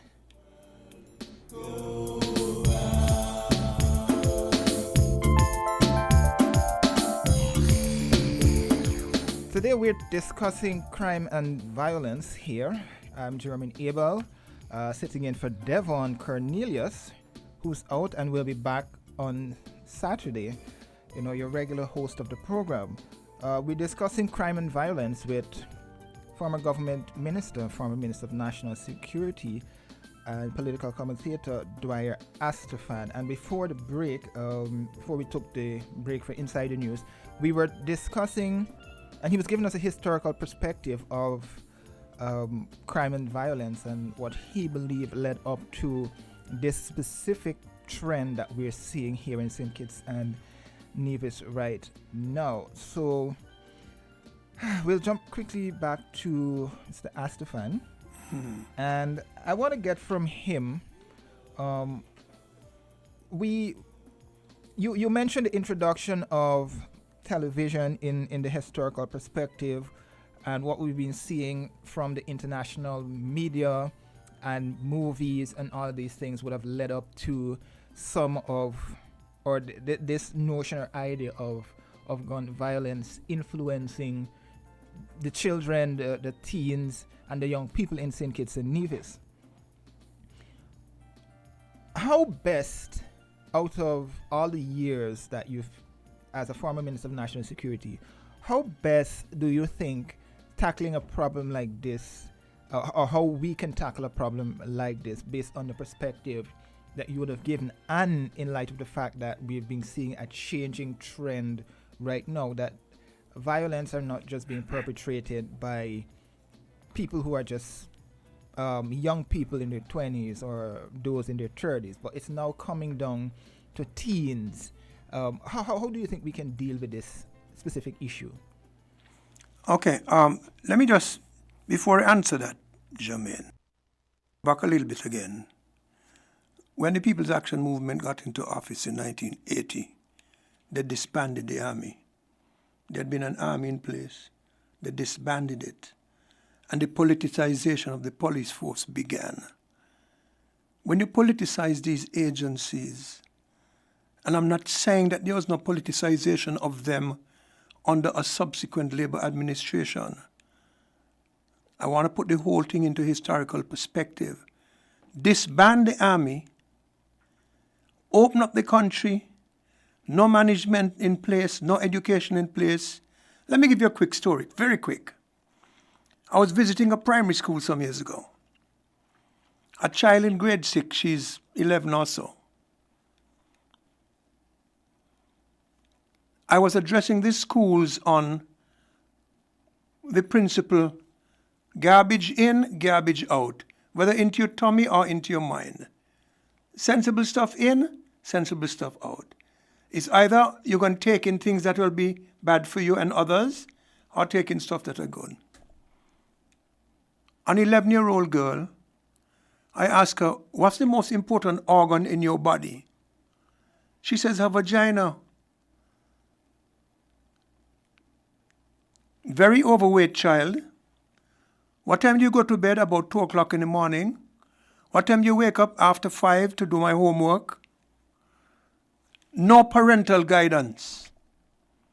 What I'm saying is, if you're going to bring in cable TV, and I'm not saying not to bring it, if you're going to be bringing other things, if your people are not prepared to manage the situation and manage and guide their children, you're going to have a runaway train on your hands, which is what we have.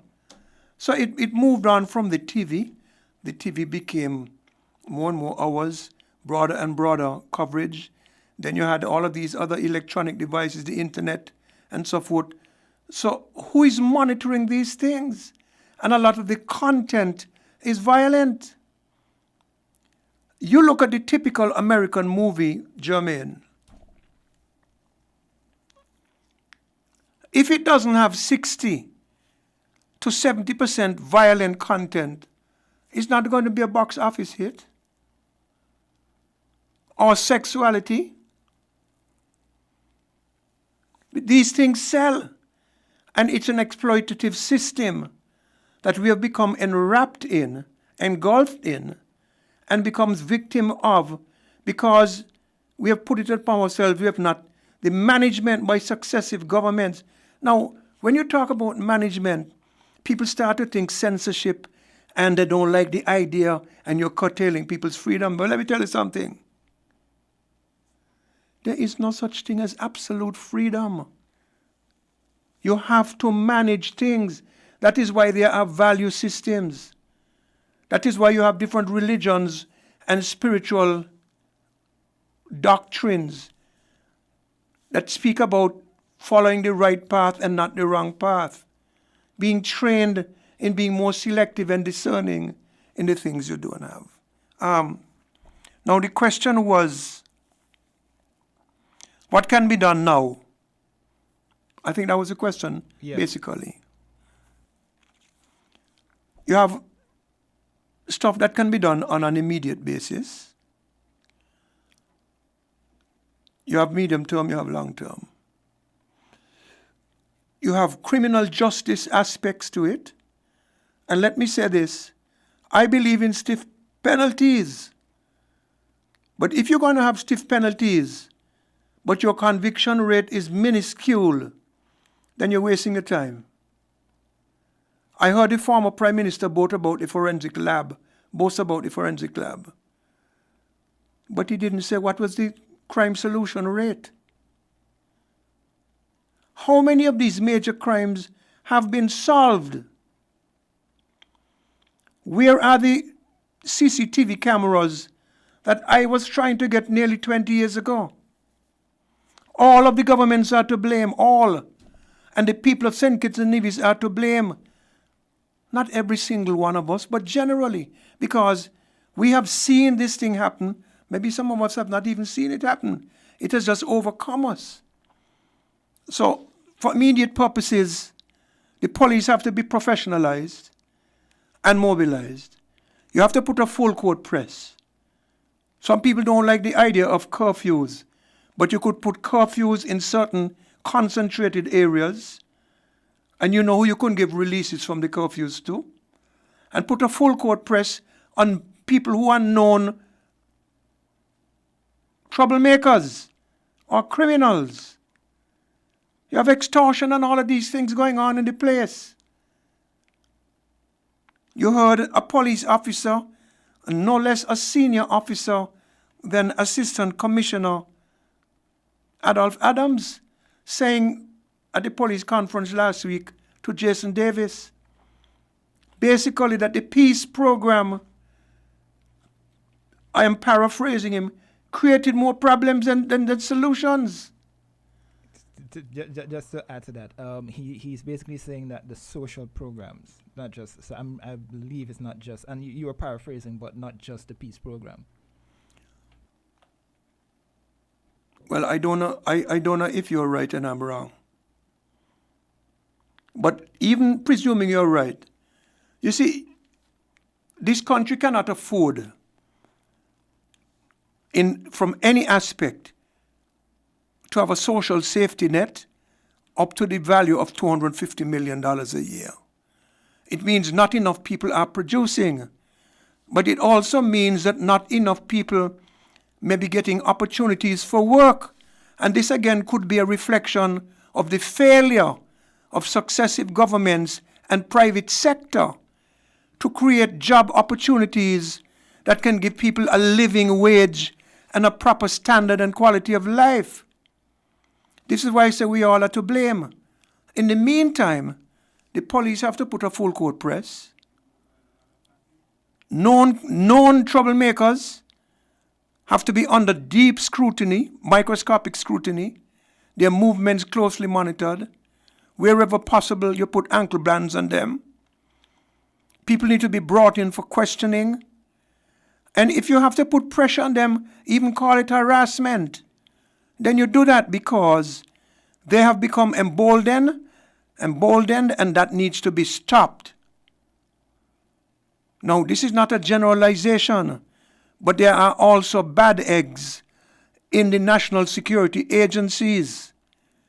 There's also politics. You also have a lot of trained officers who are doing non-police work. We have the most police officers per capita in CARICOM, and successive police commissioners continue to ask for more officers still. That, in my opinion, is not the answer. Of course, you have to take better care of them, but they have to be more professional. And they have to receive the support of the government and the community. They also have to receive the trust of the community, because some people are afraid to tell the police anything. So I want to ask, just to jump in here, Estefan, do you believe that social services, when we look around and we take a step back to look at the root cause of crime, do you believe that the underlying issue that affects a lot of people, and I know you would have said this sometime back in commentaries, and you would have called on parents to be more stringent. Your child is not working, but they're bringing home material stuff. You're eating every night, but you never ask your child where you got this from. You're not working. How are you able to buy a $200 Jordans or something? Do you think that social service need to play a more influential role in quote-unquote poverty reduction, and that may be one of the sources of the issue that we're facing now? Be more specific, German, because while I believe you have to assist people who are in need, able-bodied people need to be given an opportunity to work, and once those opportunities exist, they must work. You might not be able to find immediately the ideal job, but it's better to have something rather than to be depending on the taxpayers of the country to get you by. And parents who allow children to bring in things like that must be held responsible for the actions of their children. They are encouraging criminality and they are encouraging immorality in their children. When children cannot be disciplined in school because teachers are afraid of the parents, when parents go to the schools and threaten the teachers, when you have, again, on the other hand, a number of teachers who are not really sufficiently trained. In a country like Finland, for example, you can't teach somebody's child unless you have a master's degree. The teachers make as much as the doctors there. Teaching is perhaps the most important profession in life. And that is what helps to form the foundation of the individual. You have to do psychological testing, and from the age of 0, not from the age of 6. But these are medium and long-term measures. In the meantime, the government needs to get the security agencies on top of it. Traffic violations. And when you're on top of the traffic, I mean, you see things happening on the road all the time, and you don't hear that these people get prosecuted. The roads are not in the control of the police and the defense force. And the streets, when I say the roads, the highways, the streets, the communities are not in the control of the police. Or it does not appear that way. So they have to make sure, and the government may lose some brownie points for it, but it will gain more in the end because it will be pointing the country in the direction of saving a lot of money that is being given away, that shouldn't be given away. And it will also force governments to focus more on economic and social development programs that can be sustained. This is not rocket science, you know. It can be done. As I said earlier, increasing sentencing means very little if you're not gonna convict people. And the example has to come from the top. I could say things some years ago. You see, when small criminals are very often influenced and empowered and emboldened by decision makers, Jermaine. So when you give a guy $10,000 to go and burn down the Venezuelan embassy, you can't tell him anything. When he corners you, whether you are a candidate or an elected official or some other big shot, and talking to you as he likes, you have lost control because you are compromised. When the Prime Minister says that the Development Bank, they can't account for $20-something million, and we know that that bank was involved in distributing funds for the peace program, then it tells me that when the revelations come from the bank, then they'll help to explain a lot of things, not just about the peace program, but about other things. And it will expose some matters to do with white-collar criminals. Remember, you know, it's just, 10 months ago, you had 3 parties in government boasting about the peace program. And then you hear Commissioner Adams speaking, as he did last week, giving people, putting them in a position where they could take advantage and benefit themselves.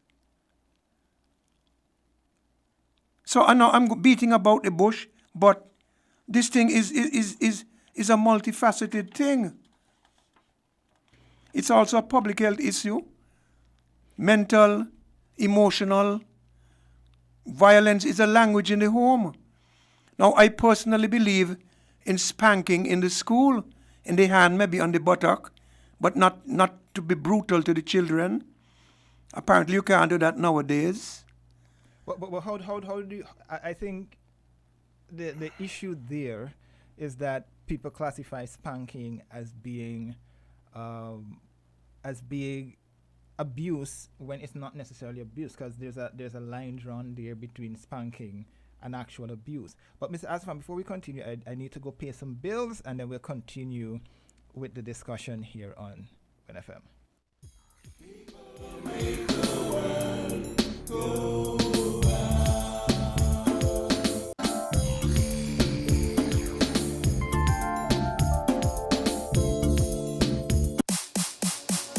If you need protection, you need one who you can trust to secure your investment. You need one who'll do you just. TDC Insurance, you're the one that you can trust. TDC Insurance, you're always safe with us. TDC Insurance is your go-to insurance company for all your insurance needs.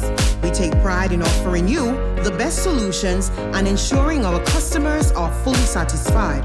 TDC Insurance, we take good care of you, guaranteeing you peace of mind. You're always safe with us. Maybe it's the way the brilliant gold liquid reflects our sunshine, or how the bright blue of its label mirrors the clear Caribbean skies overhead.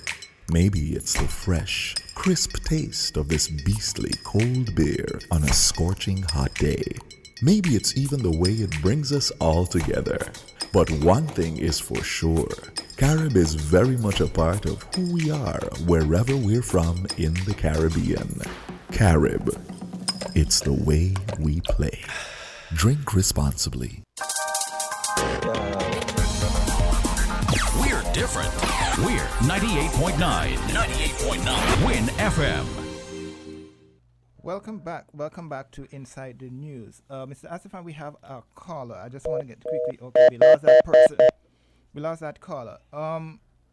What I want to get from you, I know you talk about disciplining in schools. Okay, let's go quickly to this caller. Caller, good afternoon. Can you... good afternoon, Mr. Abel, and good afternoon, Mr. Yeah, Asifan. good afternoon. Can you keep it short and to the point as we continue the discussion? You know, I am quite intrigued with what Mr. Asifan is saying. There was a second attempt to overthrow the government in 1993, of which he's aware, of which he knows that elements in his party were embedded with the drug lords. That is why he got no support. How could they support his recommendations when they were already the whole party? They were being financed and everything by the known drug lords who taught our children to kill. He's aware with all of the... We were a conduit for the drugs from Colombia. And of course, we were a conduit. We were a conduit for the drugs from Colombia. Where it came from? You know who's the main money launderer? You know who's the main money launderer for the Colombian cartel? You don't start something that you can't finish, Miss Henry. You're backing up the wrong tree. Yeah, but you're backing up the wrong tree. The government was not financed by no drug lords. The Labour Party was not financed by any drug lords in 1993. Stop spreading that propaganda. It is not true. Stop it. It is not true. You should know better than that. Stop it. I will not allow you to do that. If you really want the truth, you could hear it. How the drug money was made available in the 80s and 90s, and from whom and by whom. And to whom? If you really want to know the facts, do not back up that tree. Don't do it. I have nothing more to say. Okay. Mr. Hassan, let us continue with the discussion. That's ridiculous. That's nonsense. Okay. Okay, go ahead. Let's just continue with the discussion here. Yes, man. Statistics from the police force here. And one of these days, Jermaine, one of these days, I'm going to speak about this, Who was giving out the money? Who was the agent? Who was the money launderer for the Colombian cartel? And who killed who, Okay, Mr. Asifan, let us stick to the topic at hand. Yeah.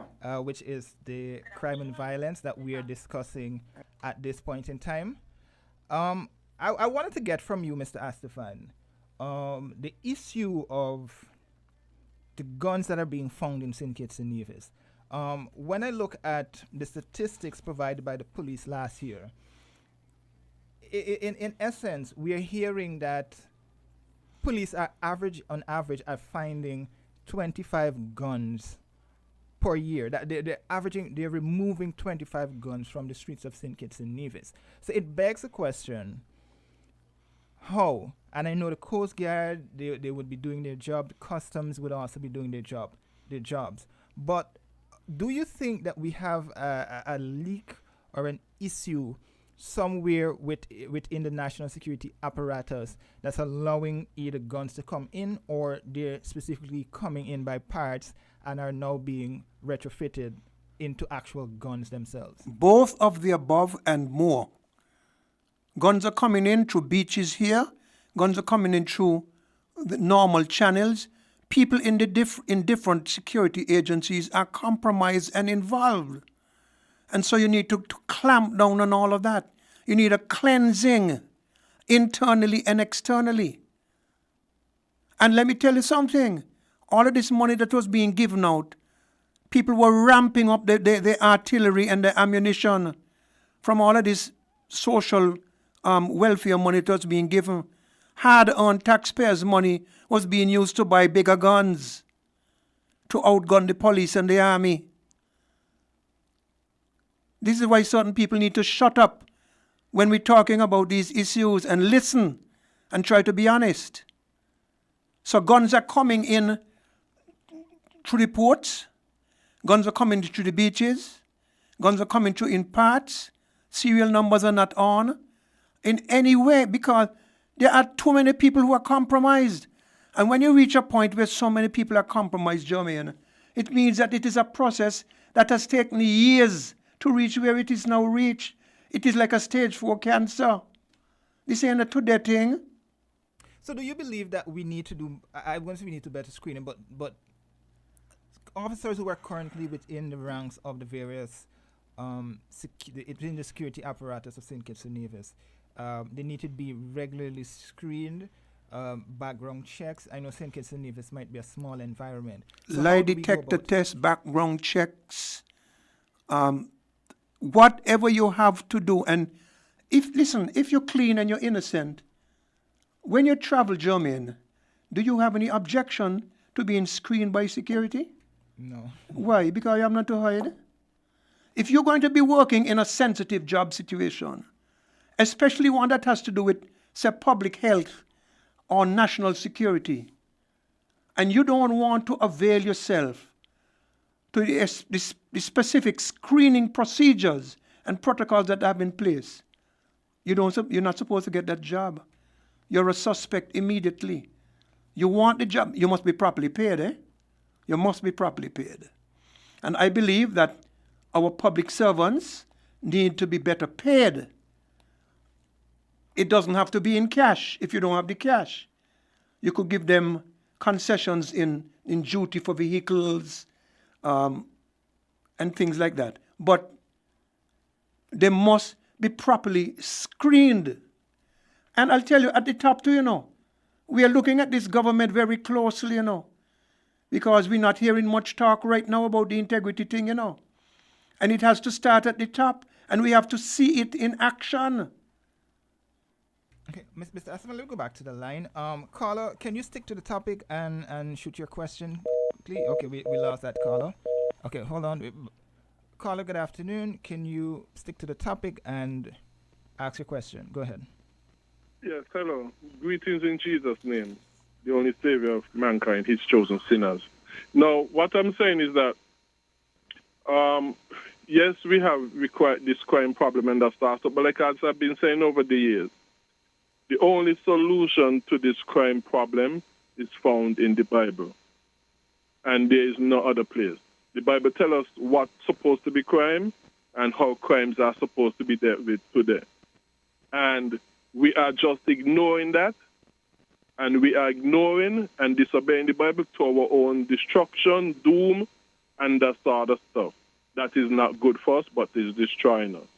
And with all due respect, all that I've been hearing that has been recommended, including by Dwyer Estefan today, goes contrary to the Bible and will not provide the solution. For example, people are encouraging the government to come down, crack down on guns, to put security cameras every place, to create a big brother government. A big like brother what government? George Orwell described in 1984. A big brother government? How are you going to protect the populace, brother? How are you going to protect the populace? And let me ask you this. Suppose you're speaking to a Muslim population and you tell them that the answer to national security is in the Bible but not in the Quran. We have to be broader than this. We can't narrow ourselves to this. There are other people in the world besides Christians. Well, God knows more than you, Astafan. God knows more than you. Of course. God knows more than all of us. He knows more than you too. Yeah, more, and I'm telling you what God says. And Christians go to the Muslim land. You're telling me what He says? What I'm saying today. Oh, I see. Okay, then. All right. Christians go to Muslim land and tell them what I'm saying today. Okay. And that is why I would tell them, because God knows more than of us all. Okay, and what I'm saying is that... So the Muslims don't have God? God is not the God of the Muslims? As a Muslim, they will end up in hell. Okay, all right, thank you. Well, I don't think we could have a conversation, I don't think we could have a conversation. Because you're excluding the majority of the people that God created. So answer your question. And I'm want me to honestly answer your question? Yeah, and I'm responding to you. You are excluding the majority of God's children who are not Christians. So The I Bible can't said, I can't have "Broad that is the road, discussion. And many go on to it to Okay, thank destruction, you. and narrow is the road, and only a few find it to eternal life." That's All what the right. Bible said. But you Okay. apparently know more than God. Okay. What I'm saying is that No, I don't pretend Okay, to. caller, just quickly wrap as we continue. We have another caller on the line, so. Yeah. Let me continue. Just quickly, Yeah. and let me say this: is that, for example, when it comes to self-defense, we, the people, are supposed to be the first line of our self-defense with what weapons we choose to, not the government. Oh, The I government see. supposed So to only be supplementing everybody must have whatever weapon they want. as they choose. Okay, thank you very much. For our That's madness. self-defense. That is madness, Greg. That's madness. That is brother. biblical. When that's when the government madness, is the first protector, whichever you part create of the Bible you find that in, sort of stuff. that is madness. So when the criminal, I'm the first line of protection against a criminal. The police only come afterwards. By the time, in most cases, the police come long afterwards. Brother, I am the first line of protection of myself. With the greatest of respect. With the greatest of respect. And Okay. and that is why the Bible tells us we are to be in a position where we are to be able to defend Okay, ourselves from criminals. let everybody get armed then. Let everybody bring in a gun. And in countries that allow the citizens to own arms, a lot really are the countries that have less crimes. And the countries Like that America, like America, are the countries. where they have mass killings every day. Okay, caller, that's gonna. Man, you're talking crazy in talk, America man. that Greg, have man, you know no, better than no, that. no, Okay. Greg, you know better than that. Greg, you're a smarter guy than that. Stop it. Stop it. Stop it. Stop it. Restriction are those laws in crime. You really? Caller, Yes. caller, we have to move on. Georgia, like Kennesaw, Georgia, Caller, mandate the residents to have gun, and they have one of the largest caller, crime rate we in have to America. move on right now. I mean, that's another discussion. No, that's a mass thing. Switzerland allow the people to have guns, and Switzerland have one of the largest crime rate in the world. Okay, Mr. Asifan, let us continue. I know that's another discussion, about arming our population. Yeah, but that is totally irrational. So I have a lot of respect for Greg and so, but those ideas are outlandish, man. And I really don't support arguments that exclude people who are not Christians, because God is not a God who say you are chosen and you are rejected. They have their different pathways to their own salvation, and we have to respect that. At least that's my view. Okay, I was asking you, we were speaking to the topic of the average of 25 firearms being removed from the streets of St. Kitts and Nevis. How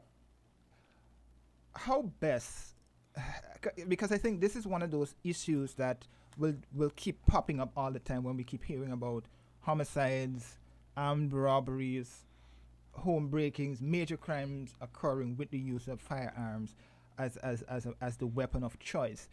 How best can we deal with this? Because when we look at last year, for example, we had the issue of the trafficking ring coming out of the United States, the Atlanta region, with connections to St. Kitts and Nevis and the UK. Then we're hearing across the region now that guns are the leading cause of death, well, outside of NCDs and all of that. But it's the leading cause of homicides, or the weapon of choice for homicides. But how do we deal with this problem, especially when we have gun manufacturers and the United States right to bear arms still affecting us here, not only in St. Kitts and Nevis, but across the region? And just as an example, for context's sake, we heard the Bahamas Prime Minister reiterated this point during the CARICOM Heads of Government meeting, as well as the recent CARICOM Symposium, that they're connecting homicides with the guns that were registered in places like Florida and so forth. So how do we actually deal with a problem like this? You see, this is the infiltration of the American culture. I told you earlier, Jermaine, you look at the average American movie, and if 60% of it doesn't have violence, particularly gun violence, then something is a very unusual movie. Some kind of a violence. And when violence becomes embedded in people. It's like, you have a death, somebody dies, R.I.P., R.I.E.P., you put on a shirt, you whatever, he dead and gone. The value of life. This thing about the right to bear arms. This is the Second Amendment of the United States Constitution. This was brought into place before there were standing armies in America, when people were defending themselves. And this is one of the problems that is causing all of these people going into schools and post offices, primary schools, killing off children, and is now starting to spread globally. We have to put up some resistance here, and we have to decide what it is we want in terms of content, what we're going to put in our children's heads, the ability to make them discern from bad and good, the evils of these weapons, that the damage they do. Because once you pull that trigger, it doesn't return. The bullet goes. We need to retrain ourselves. And it is 40 or more years of this soaking into our psyche that we have to unlearn and learn to go back to the right ways. It's going to take a long time. And in the meantime, it's easy to get guns here. It's easy to get a gun in St. Kitts. Yeah, that is a sad. So it's going to, I remember years ago when Mr. Biden was a senator, he was here in the Federation holiday, and I was Minister of National Security. He and I had a chat. I told him, I said, you all are neglecting the Caribbean, He says, how you mean? I says, since the Cold War ended, your only interest in the Caribbean is drug interdiction. We're not a cocaine consuming area. You are. The cocaine comes from South America. It passes through us. It comes to you. People in our countries become involved in the business. They can't get justice in the courts, so they're going to set up their own justice system, which is administered by the use of guns and extreme violence. You all need to pay greater attention to this and also to the problem you all have. And he told me when they get into office, they will fix the problem. At the time, George Bush, the son, was the president of the United States. Mr. What's his name? Mr. Biden cannot control the gun problem in America. He cannot control it. It's out of control. So we have to find a way in the Caribbean to secure our borders and to be ruthless internally with anybody with guns. Get them off the street for a long time. And in the meantime, teach our children, spot them from an early age, any little problems, counseling and that sort of thing, and have an unlearning and a relearning process. This is going to take another generation, but we have to start. In the meantime, we need a full court press. The gun cannot be the major communication tool for us. We are too violent. We have become too violent.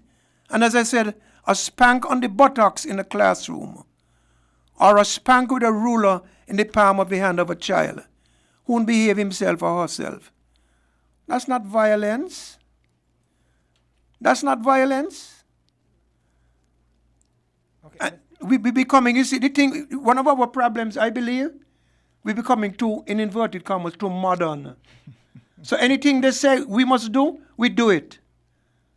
And we're becoming contaminated. These are killing fields. Man going to work in the morning, he dead, can't reach work, can't feed his children. And that in and of itself creates a problem. But let me go back to the phone lines. Caller, good afternoon. Okay, we lost that caller. Caller, good afternoon. Can you stick to the question, the topic that we're discussing here, and go ahead. We have another call, so we lost that. So the issue for me, Mr. Astafan, is that, okay, caller, good afternoon. 15 seconds to ask a question. Go ahead. I listened to Doyle just now. I wondering if he gonna open a can of worms, like what he said. So I wonder if he gonna bring up the Billy Hobart case, the Jude Macho case, and the Jambo case. We wanna know who killed these people too. Exactly. So everything gonna open up. Exactly. But you know something? On the first matter, on the Billy Hobart case, people were making a lot of noise and said who killed him and who killed him and who ain't kill him. And I spoke about the Scotland Yard report. But Team Unity was in power for 7 years. They had every opportunity to let the country know what was in the Scotland Yard report. How come they didn't want us to know that time? Because they're ready to know. No government allowed themselves, you know. Oh, I see. Whether Unity, whether Labour, whether PAM. Well, government don't allow themselves. Well, I think it's time we stop that and understand that the government is for the people. And if you can't do right by the people, go your way. Let somebody else come, whoever you are. No, he ain't going to stop in the door because it's the system set, you know about the secret service in America. Yeah. The secret service and them kind of people there. You can't just allow certain information just, you know. No, I understand. That's for how the national system security. set. But so it's okay, say like if people know with Billy Hobart them and Jude Macho them, what do you think going to happen to these people if they start to load information? Well, what you you think? Understand? What you think? These Nobody things should want say. get caught, you know. So the system built. Oh, I see. We living in a world that's so corrupt, you know. So we make noise. Bob Marley and them sing these songs, yeah. We make noise, but when we get in, we shut up. Because when you get, you know how the cookie go. You gonna make side. It's like football, yeah. You're outside and you're making noise, but when you're on the field, it's a different game. I understand you, brother. So if all these secrets, because people know about Jude Macho, people know about Billy Hobart, people know about Zambo, but it's who gonna bring out these things? Because if it's a surprise, you people will hold head and ball when names start to call. Well, as far as I'm concerned, I would like all of that information in the public. All of it, let it come out. Listen me now. I understand you ain't buy long from the big man straight down to the crumbs. I agree. And the little youth them. Okay. I agree. 10 seconds, caller, to... Yeah. So anyway, I will listen now for you. Thank you. Yeah, man, go on. So, yeah, Mr. Asafan, I know we're coming down to the end of the program, but I want to go back to the topic of the mental health and the thinking and psyche of the young people in St. Kitts and Nevis.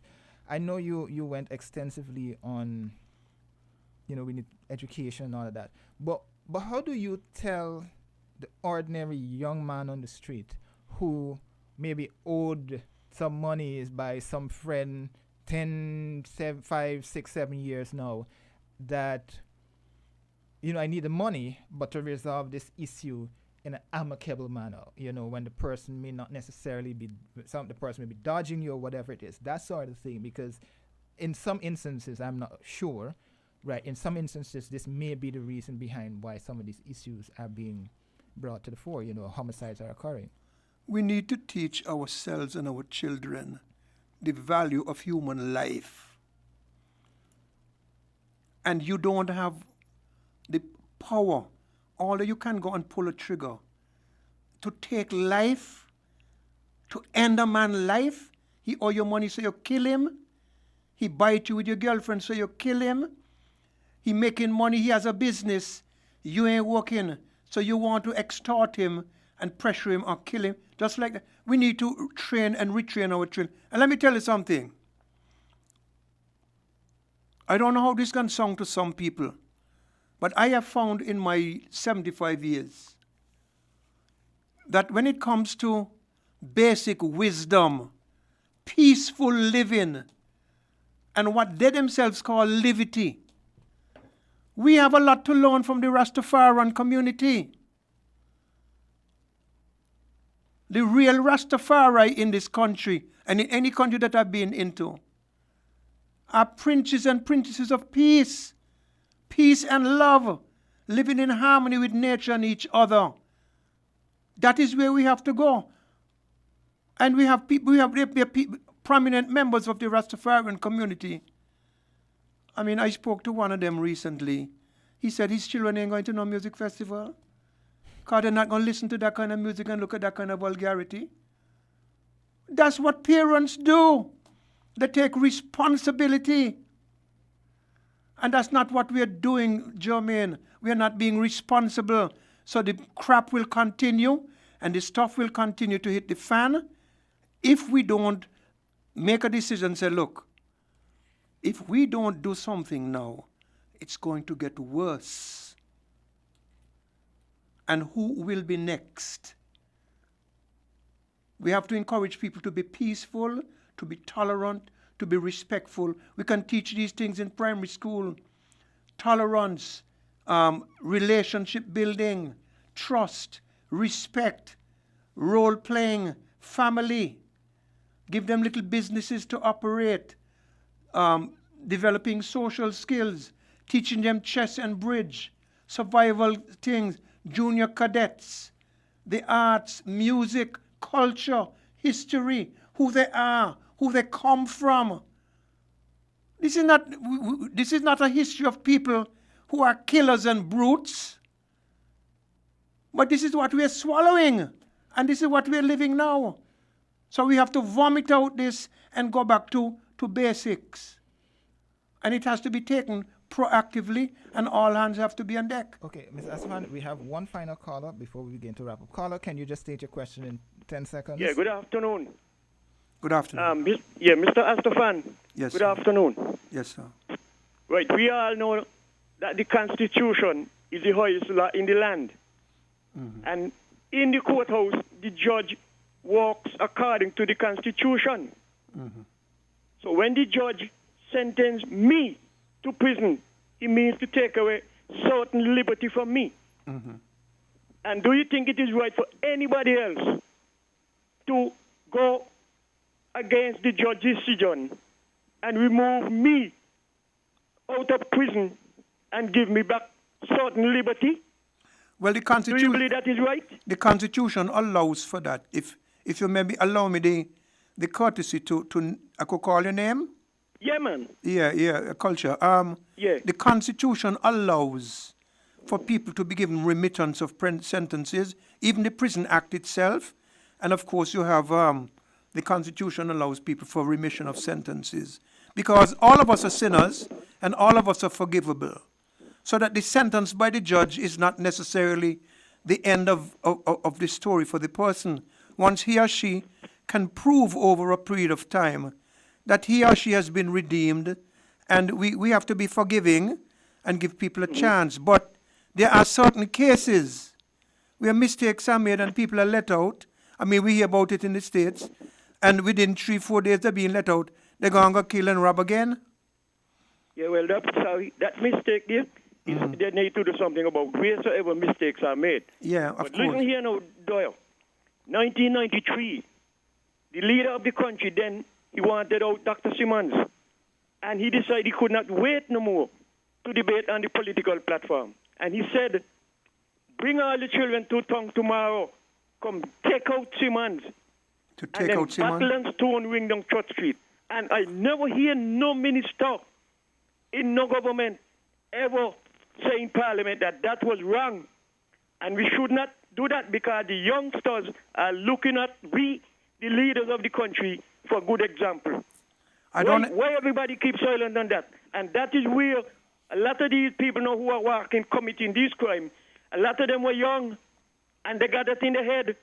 So it's hard to get it out of them because they're back down stiff and they cannot be bent in that way. Anyway, listen, I'll be here. Thank you for taking my call. Mm-hmm. Okay, man. So he's saying that when the Dr. Douglas told the people to not let the children go to school but to come to town to protest, that was or if not the trigger, a trigger for the violence you're seeing now. I don't think it was the most prudent thing for him to have said. I don't think those were his exact words. But I don't believe that is a major trigger of what we're seeing today. I think the things that happened during when we were in office may have exacerbated the situation. I wouldn't I wouldn't argue against that. But I think the roots for this go before that. The problem is we have it now and we have to deal with it. And as I said on another radio station yesterday, I think there's enough blame to go around all of us. We need now to fix it. You know, finger pointing ad nauseum forever into eternity is not going to help. We have to try to fix it, all of us. Mea culpa, all of us. We were wrong. We made mistakes. Let's fix it.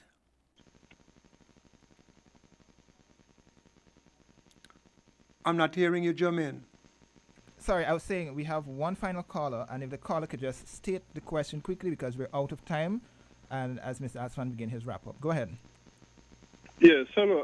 I want to say this quickly. We are praising up a song by one Messiah called Taliban's, which saying it is badness we endorse, and talk about killing people if you give them too much back talk and that sort of stuff.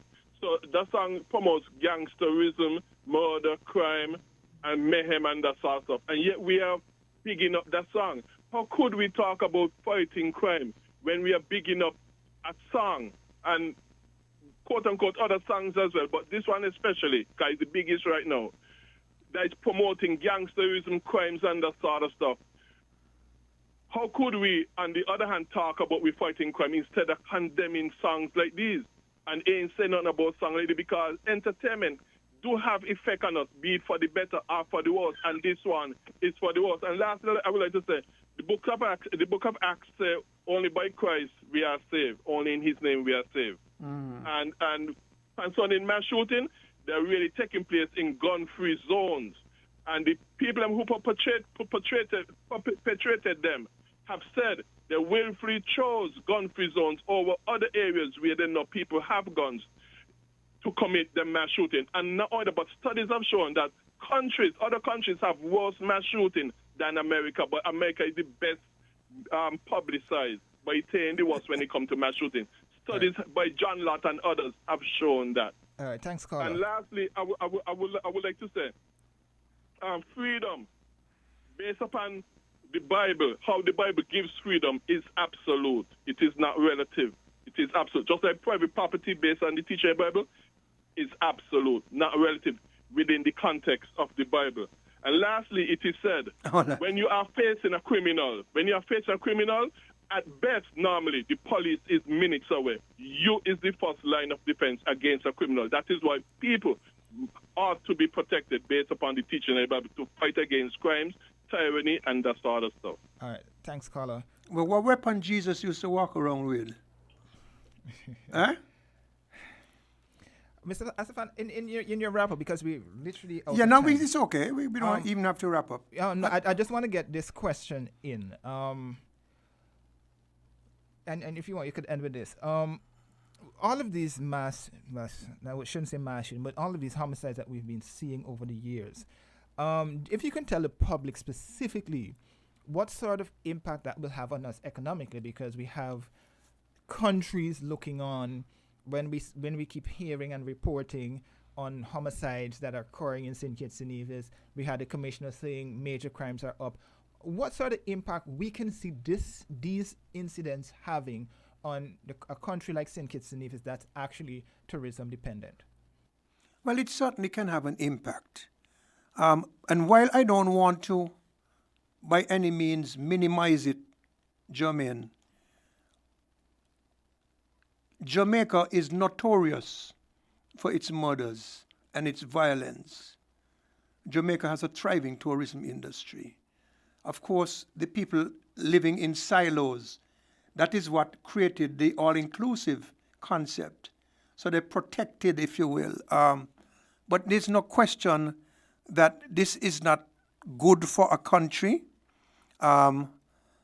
internally and externally, because businesses want to open, people want to feel free, they want to be able to rest comfortably at night, they'll become traumatized, they're going to become ill, they'll become underproductive, socially, economically, and in every other way.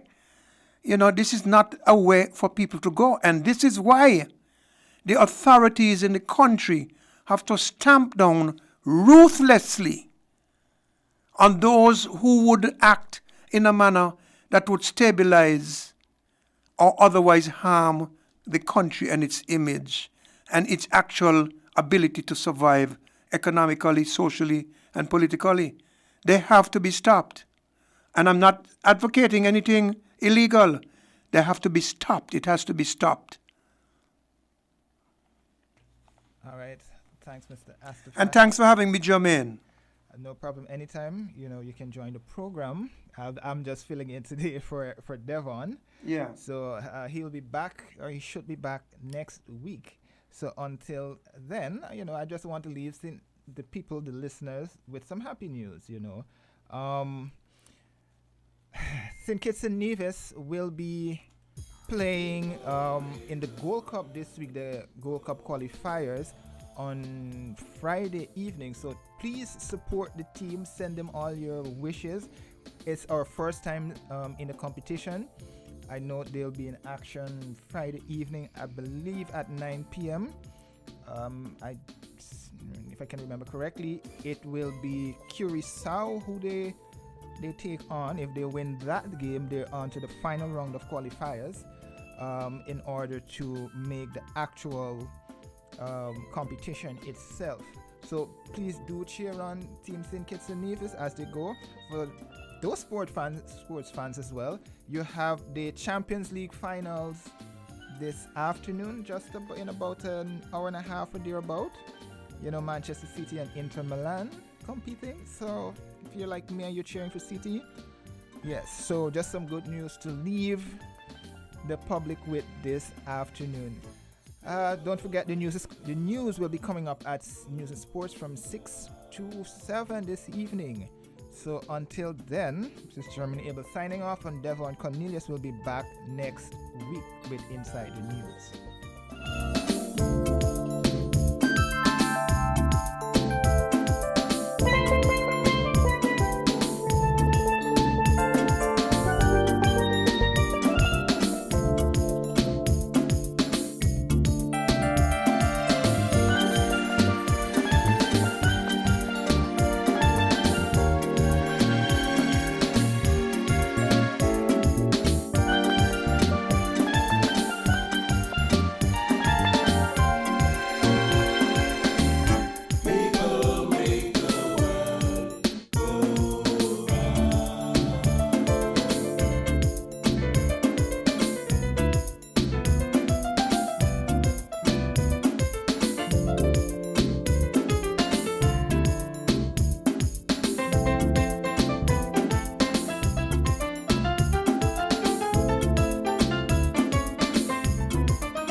Enjoy the convenience of getting all your documents in one place.